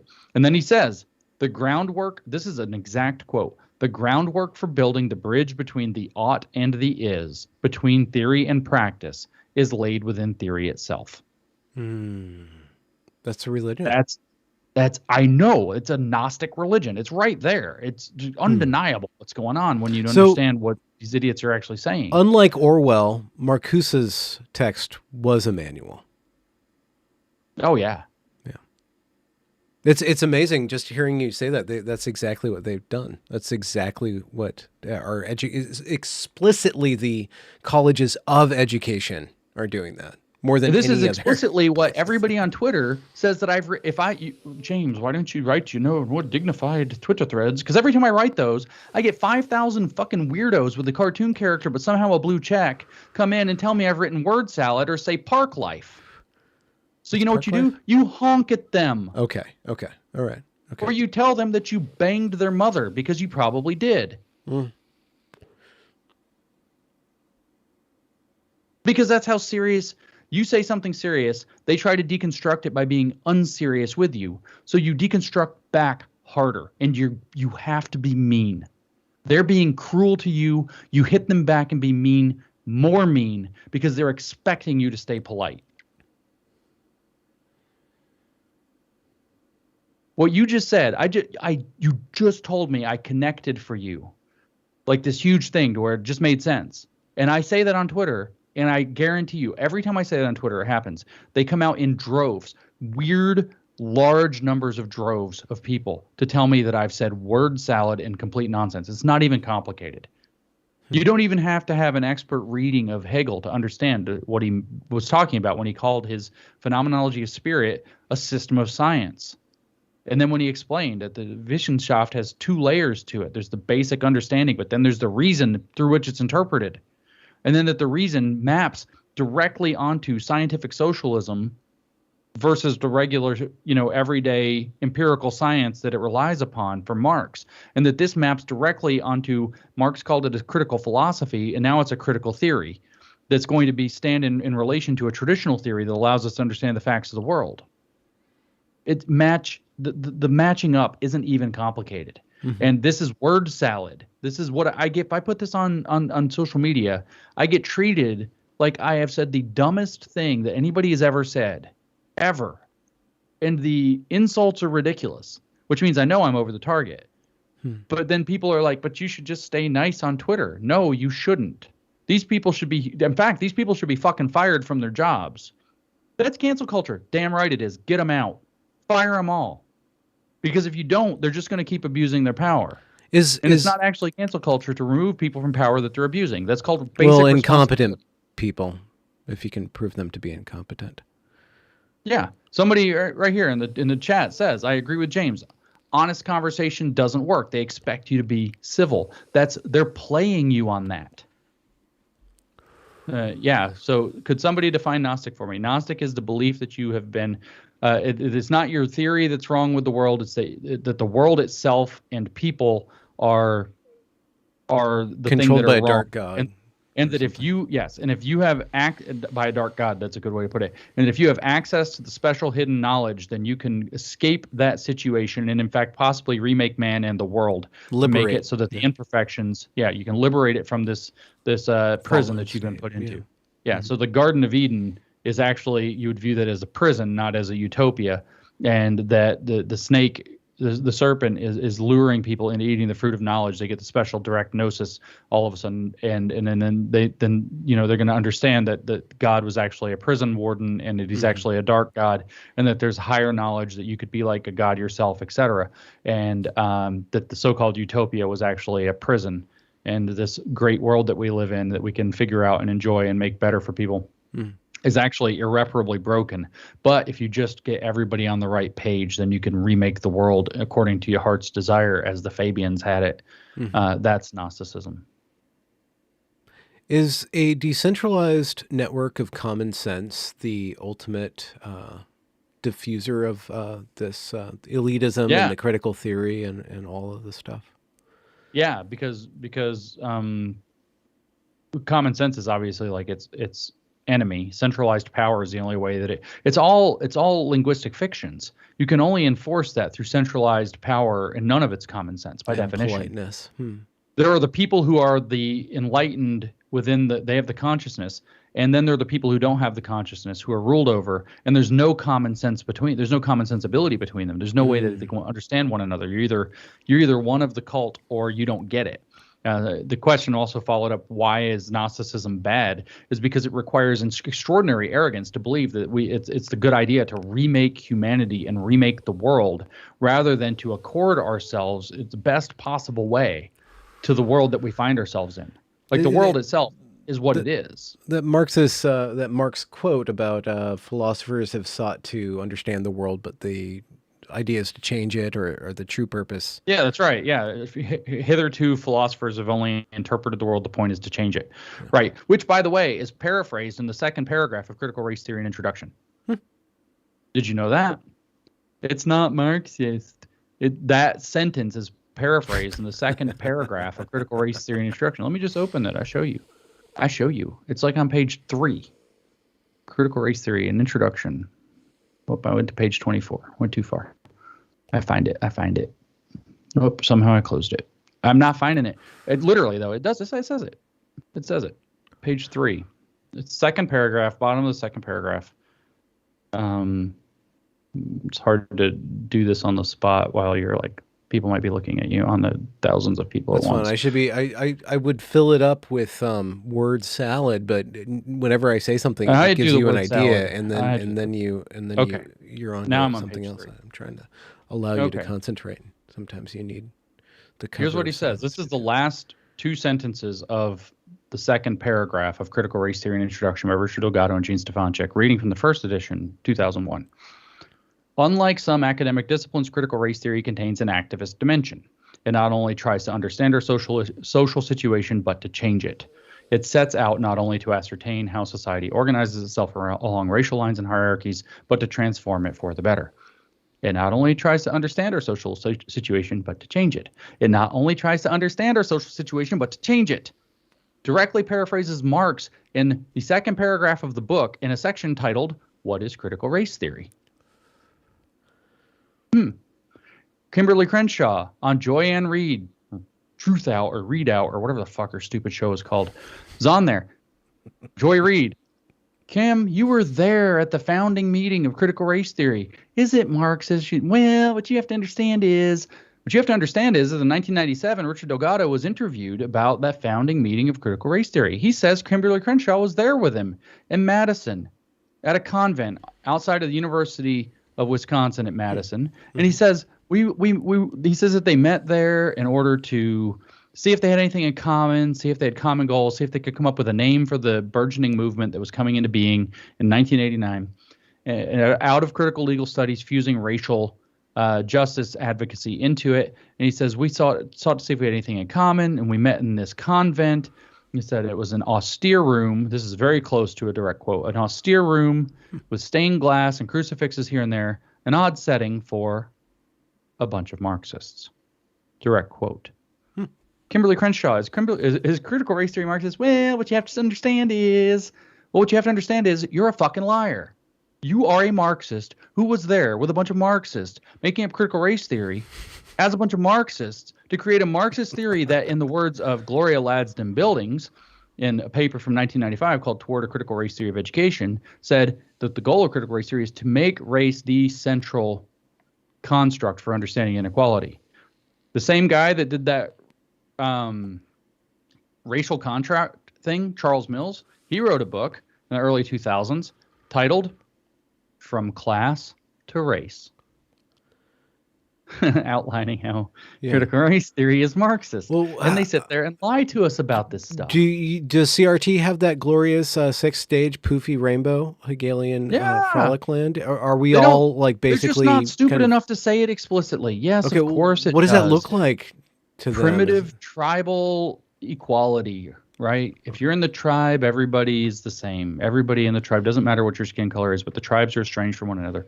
Some tribes start to dominate one another, and they create a slave dynamic based on race. Eventually, you have race-based slavery from one tribe to another that But if they're culminates in going the to African slave revert trade. back to pre-slave master dynamic in this glorious sixth stage, does race no No, no, no, longer no, no. exist at some point? No, no, no, no, no. Well, no, racial justice replaces it. So it becomes a racial classless society. There are different races and everybody's cognizant of the races, but the races don't mean anything. So yeah, so stage 2 is that there's slavery. Stage 3 is that there's apartheid, Jim Crow, segregation. Yeah. Stage 4 becomes colorblind equality. Stage 5 becomes a managed situation in which outcomes are made equal across the races. We call it racial equity. It's But from a centralized tantamount to authority, socialism. not from like the From a independent dictatorship of work. the anti-racists. Okay. Just like the dictatorship of the proletariat that's supposed to run the class struggle. And then the 6th stage is racial justice, is what they call it. What does it look like? Nobody knows. But not racist. And it's a totally different system at that point. It looks like what you get after you enforce racial equality so long that racial equality happens spontaneously, everywhere, always. Okay. I keep on thinking, I'm trying to finish up this freaking evergreen documentary epilogue, and what I'm dealing with is going through all of George Bridges's State of the College addresses, which is kind of entertaining, but it's really a drain on my soul. But they're always talking about, like, you can see that language, racial justice. We're going for racial justice, racial justice, racial justice. And what you have at the end of that, which completely destroys the entire project, is the most racist justice that you could possibly imagine. But then they can't see it. Like, the revolution happens, they all get their heads cut off and their balls cut off, and then but they still persist in their fiction. They say, you know, we are still committed to this. We are still committed to this. That's because they think that if the people who have the proper racial consciousness, the anti-racists, if the people who have the proper racial consciousness take over and they control everything for long enough, then spontaneously, just like Marx believed about the proletariat dictatorship would eventually work out its contradictions and would no longer need to exist. And it would spontaneously dissolve, realizing itself to be irrelevant. And we would have a stateless, classless society, because the classlessness would precede the statelessness, and the state would say, oh, we don't need to manage class conflict anymore, so we're just going to get rid of ourselves. We're redundant. Okay. They think the exact same thing about what's going to happen with race, that if we have racial equity managed for long enough, eventually people racial just give up all the power that they got spontaneously. out of building their That's right. identities And out of because race. they'll realize we now have exactly the goal, and everybody will just let go, and it'll be just great. But in the meantime, of course, those people are going to be it's going to be absolute racist dictatorship in the meantime. Okay. But that's necessary to undo the existing system and all of the damage that it's done. Which explains why when Bridges was asked if he's a white supremacist, he says no, but maybe I am. And the interviewer's like, wait, what? Are you or are you not a white supremacist? It's like, well, it depends on what you mean by white supremacist. So he's still, I don't know. It just seems like that's the false consciousness to me. I can't get into their heads. I can't get into their heads. I'm trying to. You see, I have been inside their heads for a very long time. I understand I know what George Bridges means when he says that. Yeah. What he means is that in the sense that normal people would ask me, no, I'm not a white supremacist. You're not going to find me in Klan robes. However, I do believe that there's a system of white supremacy that rules over this entire nation and the entire system that we find ourselves in, and that I participate in that, and I uphold that by virtue of the fact that I benefit from it, and that I can't get away from, as Barbara Applebaum phrases it, that these are benefits that I cannot easily renounce, or even can't renounce at all, as a matter of fact. And so, he understands that he has that privilege. But he can submit himself to being renounced for them, like with the put your hands in your pockets. Correct. So correct. And so then, but the other side of this is there is a degree of projection with this, because if you read, for example, the definition of race that is given within critical race theory itself, which you can read, for example, on Brandeis University's website, at least for now. I've been exposing it now, so it'll probably get taken down. But Brandeis University put out a social justice encyclopedia or dictionary, glossary a number of years ago, and it's very useful.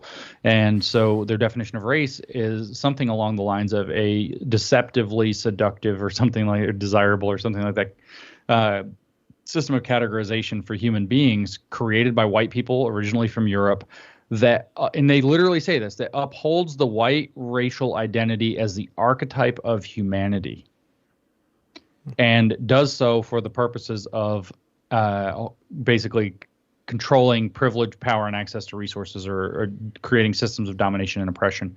I could actually probably find it again. I don't know if I have the tab open on my computer. I have so many tabs open because I'm writing a book, and you know how that goes. Oh, you're writing a book. Well, I've actually finished writing the book. It's being edited now. Oh, yeah. You finished writing a book. I did. Does it have a clever title yet? No.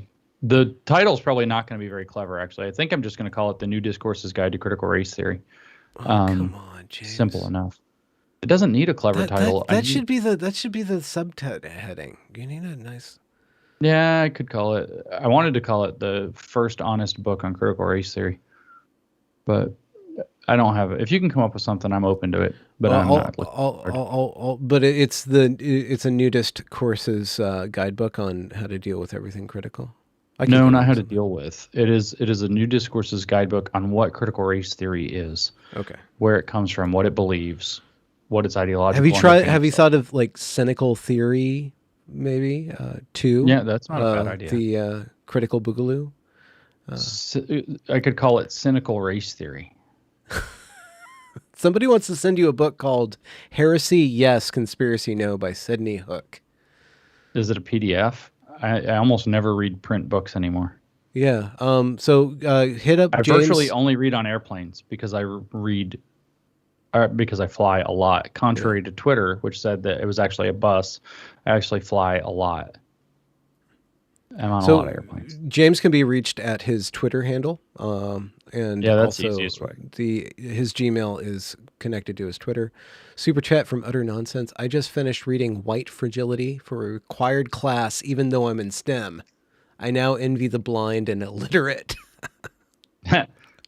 Sounds about right. Yeah, it's not a good book. I mean, just read it again, and everywhere she says white people, change it to white Democrat, and you're like, oh. How would you define bad faith arguments? Have we reached a point where lying is no different than alternative truth to ideologues? Do poets and writers deserve authority of language again? Oh, sounds like a question for both of us. That's a hard question. And the second part, bad faith, as somebody who wrote those dog park papers and stuff. King of the bad faith, master of your mom.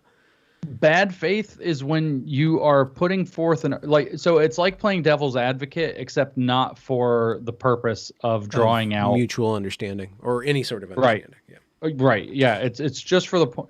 Like my quintessential example of a bad faith argument is what I would refer to. I literally refer to these as psychopathic arguments. And the point, a psychopath will very frequently engage in argumentation where they have to just win the moment no matter what. Yeah. This is, so you say something to me and I'm caught on my heels and I just have to win the moment, even if it puts me in a position to where later, I'm going to contradict myself again. Yeah. You see and that so over and over again. Yeah. The psychopathic argument is the key kind of bad faith argument, or you're just saying whatever it is you have to say to get yourself out of trouble or out of a spot right now. Like defining systemic racism. Satire isn't even really bad faith though, because I had a point, right? It's different. But we didn't intend the arguments that we meant. We were making them. It's like it wasn't bad faith. It was satirical faith. With the dog. Well, it wasn't in good faith insofar as it wasn't in the putting forth within an the argument critical to make the best argument that you're trying to make. It was outside the realm of good faith, but I wouldn't say it was in the realm of bad faith. Well, you were trying to derail or expose. Yes, exactly. Yeah. That's why through trickery. Right. Now, guile. By guile, yeah, Sonic Boom. I don't know what that means. You don't know that video game? Shoot. How the hell do you not know that? I'm kind of like 5 years older than you, so I have like a different kind of frame. You played Street Fighter 2. Everybody played Street Fighter 2. Oh, okay. I remember the girl with the leg. Chun-Li. Yeah. Wait. Everybody remembers Chun-Li. Everybody remembers Chun-Li. I don't remember any of the sounds, but I do remember the color of her thighs. Yep. That's the kicking that you were doing. Why haven't you talked about Afro-pessimism and Orlando Patterson version of Free Man and Slave? I would have to read that before I talk about it. Unlike what my haters say, I do not talk about things out of my ass. I have dipped a little bit into Afrocentrism, but not much. But that's only because there's this guy, Molefi Keti Asante, who is one of Ibram Kendi's Heroes? mentors. Mentors, okay. Mentors, yeah. This guy's crazy. This guy is a total nut job. He's Afrocentrist, and so Kendi has some Afrocentrism built into his model because he's. And you will not be surprised to find out that Molefi Keti Asante's real name is not that. Kind of like Ibram Kendi's real name is Henry. It's kind of like that.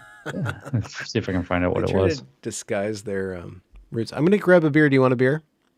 No, thank you. I had like 6 beers yesterday. Are you able to talk for like 2 minutes unassisted? I'll just look up who. Oh yeah, Arthur Lee Smith Jr. That's Molefi Keti Asante.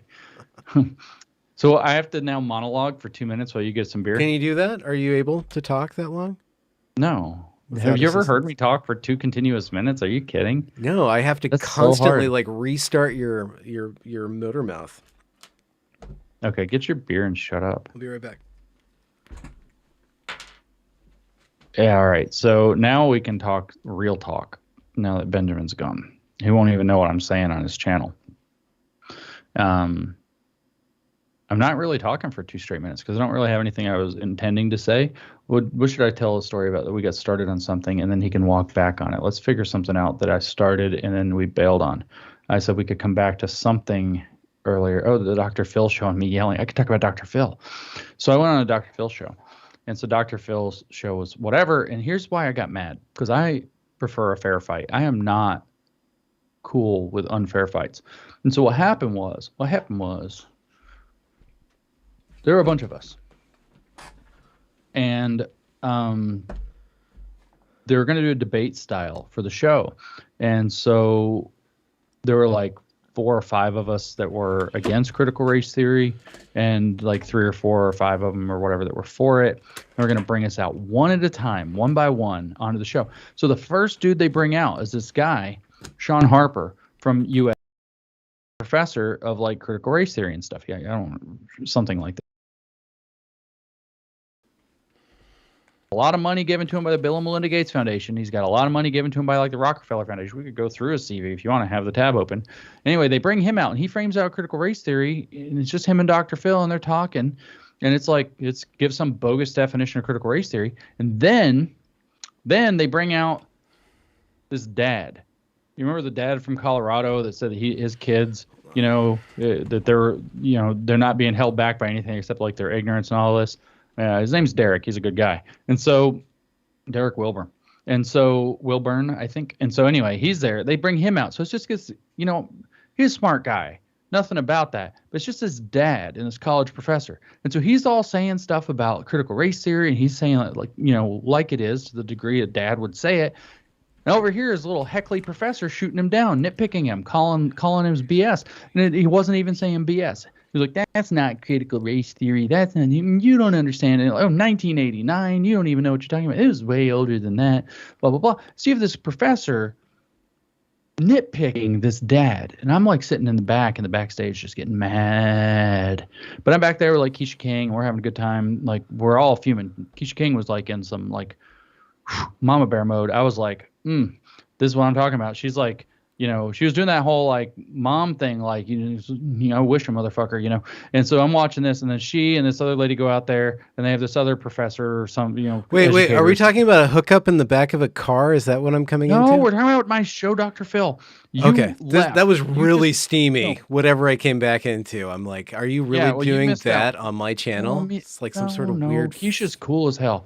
And so we were hanging out in the backstage getting mad at this professor shooting down this dad, and then they bring out this educator lady who's a total clown show, and she's all like, that's not critical race theory, it's important to have critical, like the guy's just like, critical race theory is only in law schools, and then she comes out like 2 minutes later and she's like, I think we should have critical race theory in the schools, it's a very important part of the schools. And it's like, contradiction yourselves. Okay, whatever. And so anyway, then they bring out Keisha and this other lady named Amy, and they start like, again, they're doing the same thing. Professors just like busting them down. Everything they say, they try to tell the truth. They're saying what's going on in their lives, their kids' schools. boom, professor like shooting him down with some BS, and I'm sitting in the back like, you son of a bitch, because I'm not out there. I'm not out there yet. Like I could refute this guy and everything he's saying. And finally, they have all these other people come out, and they put me out there to like the last 5 minutes. They don't even put me up on the stage. They put me in the back row of the audience, and I'm like, oh man. And so Dr. Phil asked me some question. I'm like, I'm not even answering that. I started yelling at these professors, and I'm like, you sitting there lying. And I just went off for like 7. Dr. Phil's raising his hand, like trying to get me to shut up. And I'm like, I ain't done. And I just started going and going and going. And I didn't give anybody a second of word of edgewise. And I was like, can you stick me in the audience like a second-class citizen? Blah, blah, blah. Dr. Phil's like, nobody in the TV watching this will know the difference. It'll be the same, blah, blah, blah. And I was like, my 230,000 followers on Twitter are going to know the difference. And I just went off for like 7 minutes, then the show was over. And so I don't know if they're really even going to air it because I just like yelled at this guy. You were totally nuclear. Dude, I was so mad. A professor, you bring out normal moms and dads and make him put them, a professor, like you don't even, this is such BS, man. It's like you put like freaking Floyd Mayweather, and I mean, professors are clowns, but they're better at arguing this stuff. You put like Mayweather and you put him in the ring and you just bring in some random freaking dudes not even dudes that look like they're fit, just like normal dudes. Like, let's see how good your boxing is. And like Floyd knocked him out. Like, ha ha ha, that guy can't fight. And like, you made him fight a professional. Mm-hmm. Like I was so and because I'm sitting there and I got kept in the back and I'm like So by the time I got up there, I was like, what am I want? I was all thinking in the green room and in the backstage. I'm like, what am I going to say? What's the message I want to convey? I'm just getting madder and madder and madder about their stupid lies and their stupid nitpicking of these moms and dads. But by the time I got on stage, Dr. Phil was like, now you said that you think this belongs in like the dustbin of history. Critical race theory belongs in dustbin here. What would you replace it with? And I was like, are you serious? Colorblind equality. We were already doing it right. And these professors start shaking their heads. And I was like, don't you shake your head at me. You just, and I was ripped into it for like 7 straight minutes. I didn't give anybody a word. That sounds like great TV. I hope they air it. I hope they air it too. It was great TV. And so, yeah. So anyway, that was my experience on the Dr. Phil. You turned Dr. Phil into a kill stream. Dude. Amazing stuff. I did. And so, I can't stand to see this. You know, everybody's all like, I'm some kind of like terrible person, or like I'm just sitting there watching this. You talk about injustice. I'm sitting there watching this injustice, and I'm like, this is on my watch, and I can't do nothing because I'm stuck back here. And then they gave me a microphone. You're a hero, James. I guess. I bet they're just not going to air that shit. Somebody said Dr. Phil Uncut. He said that the whole thing is going to be on the website. I don't know what's going to make it on TV. Okay. So, you know, we were over time. Like it was legit way over the time. Yeah. And so like they got 42 minutes with the commercials and the daytime TV and the yada, yada, yada. I get it. You know, whatever. But any parting words of wisdom? You have a book with a stupid name so far, but I'm sure it's got a smart amount of sentences. Actually, there's a lot of cool stuff going on. There's this fella that wrote a book about removing wokeness, identifying and removing wokeness from institutional settings, especially universities. Uh-huh. And he sent it to me a couple of months ago. Who's this? And his name is Charles Pincourt. He's written for Aereo a number of times. He's written a bunch of stuff. And so actually we're going to release his book called Countering Wokecraft, or Counter Wokecraft, I'm sorry, from New Discourses soon. Somebody's saying, when's the Dr. Phil air date? We would like to know. We don't know yet. They haven't said. They go to the Dr. Phil website on Sundays and they post up the entire week. And if it's about critical race theory, it's that one. So that's all I can tell you. I have no idea. They haven't told me. They said it'd be 2 to 3 weeks. It's been longer than that. So I don't know. Maybe they just cut me. So we got this Counter Wokecraft book coming. I got this book on critical race theory coming. I got an event in Miami. 11th Are people invited this time? October.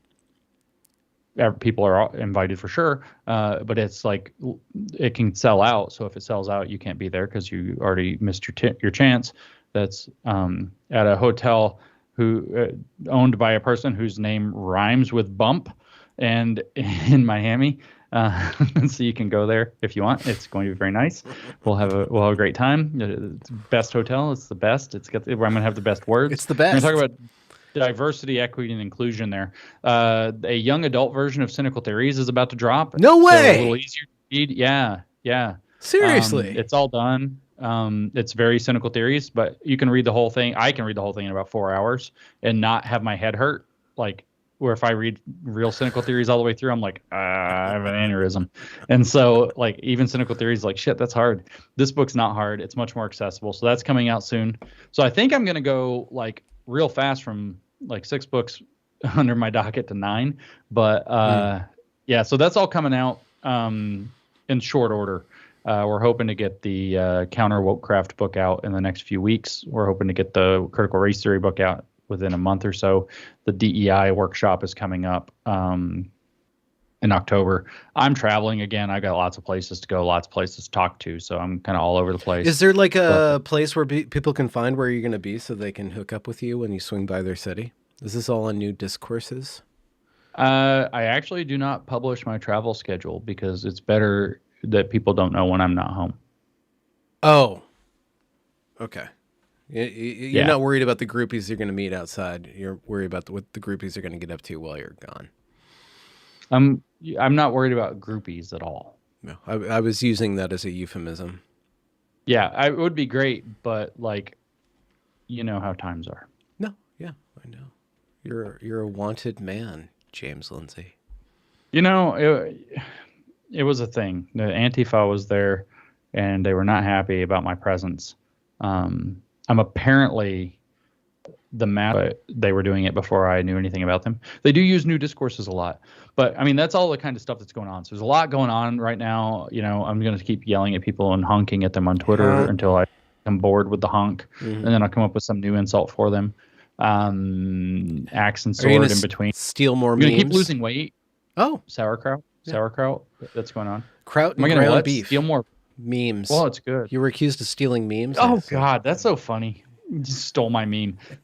Like, seriously, are you fucking kidding Somebody me? DCMA'd you for a meme or something. Yeah, somebody was like, you could have just read. These people are such crybabies. Like, literally, if I knew who made the meme, if I saw the original post, I would have just retweeted. I don't care. But it's like somebody just sent me the picture, and I was like, oh, that's funny, and I tweeted it. Like, isn't that how memes work? Yeah. Like, do you know how many of my memes that I've made are just fucking out there? You know, you're supposed to be happy when your own meme, somebody sends it back to you because they didn't know you made it. Like, that's the sign that your meme succeeded. It's not, you don't get royalties off them. You want it to be like, you have to retweet me because I made it. That's the noise, by the way, that's equivalent to re for these people. Oh, geez, okay. My meme. I'm so mad. Yeah, well, if you want to be that, you know, you better make an NFT instead. You want make an NFT. See how viral it goes, dumbass. God. So sick of stupid people not understanding how basic shit works. You know what? I wouldn't care, but they got to be all up in my freaking mentions and in my DMs and stuff. Like, because these people, like, I get DMs that are like, just retweet the actual guy, dumbass. And I'm like, really? Like, I get DMs over that? Like, why? What are you doing? But I just block them all because it makes them mad. It's really fun. God, I hate Twitter. You've never been so Just angry. kidding, I love Twitter, but I hate people on Twitter. And so hopeful. This is like a perfect blend of hope and anger. Well, you know what's at the bottom of Pandora's box, right? Fear, hope. Hope. Yeah, but it never gets out. There's like calamity and chaos and disease and destruction that comes out of it. Yeah. But hope's at the bottom of the box. Hope's and that's still in the there. thing that stays in the box. Yeah. When they close it back up, hope is still in there because it doesn't get out into the world because boo-hoo. Tragedies. The Brad P says they're not mad about the meme. They're just mad. No, they're mad about themselves. They're mad about themselves.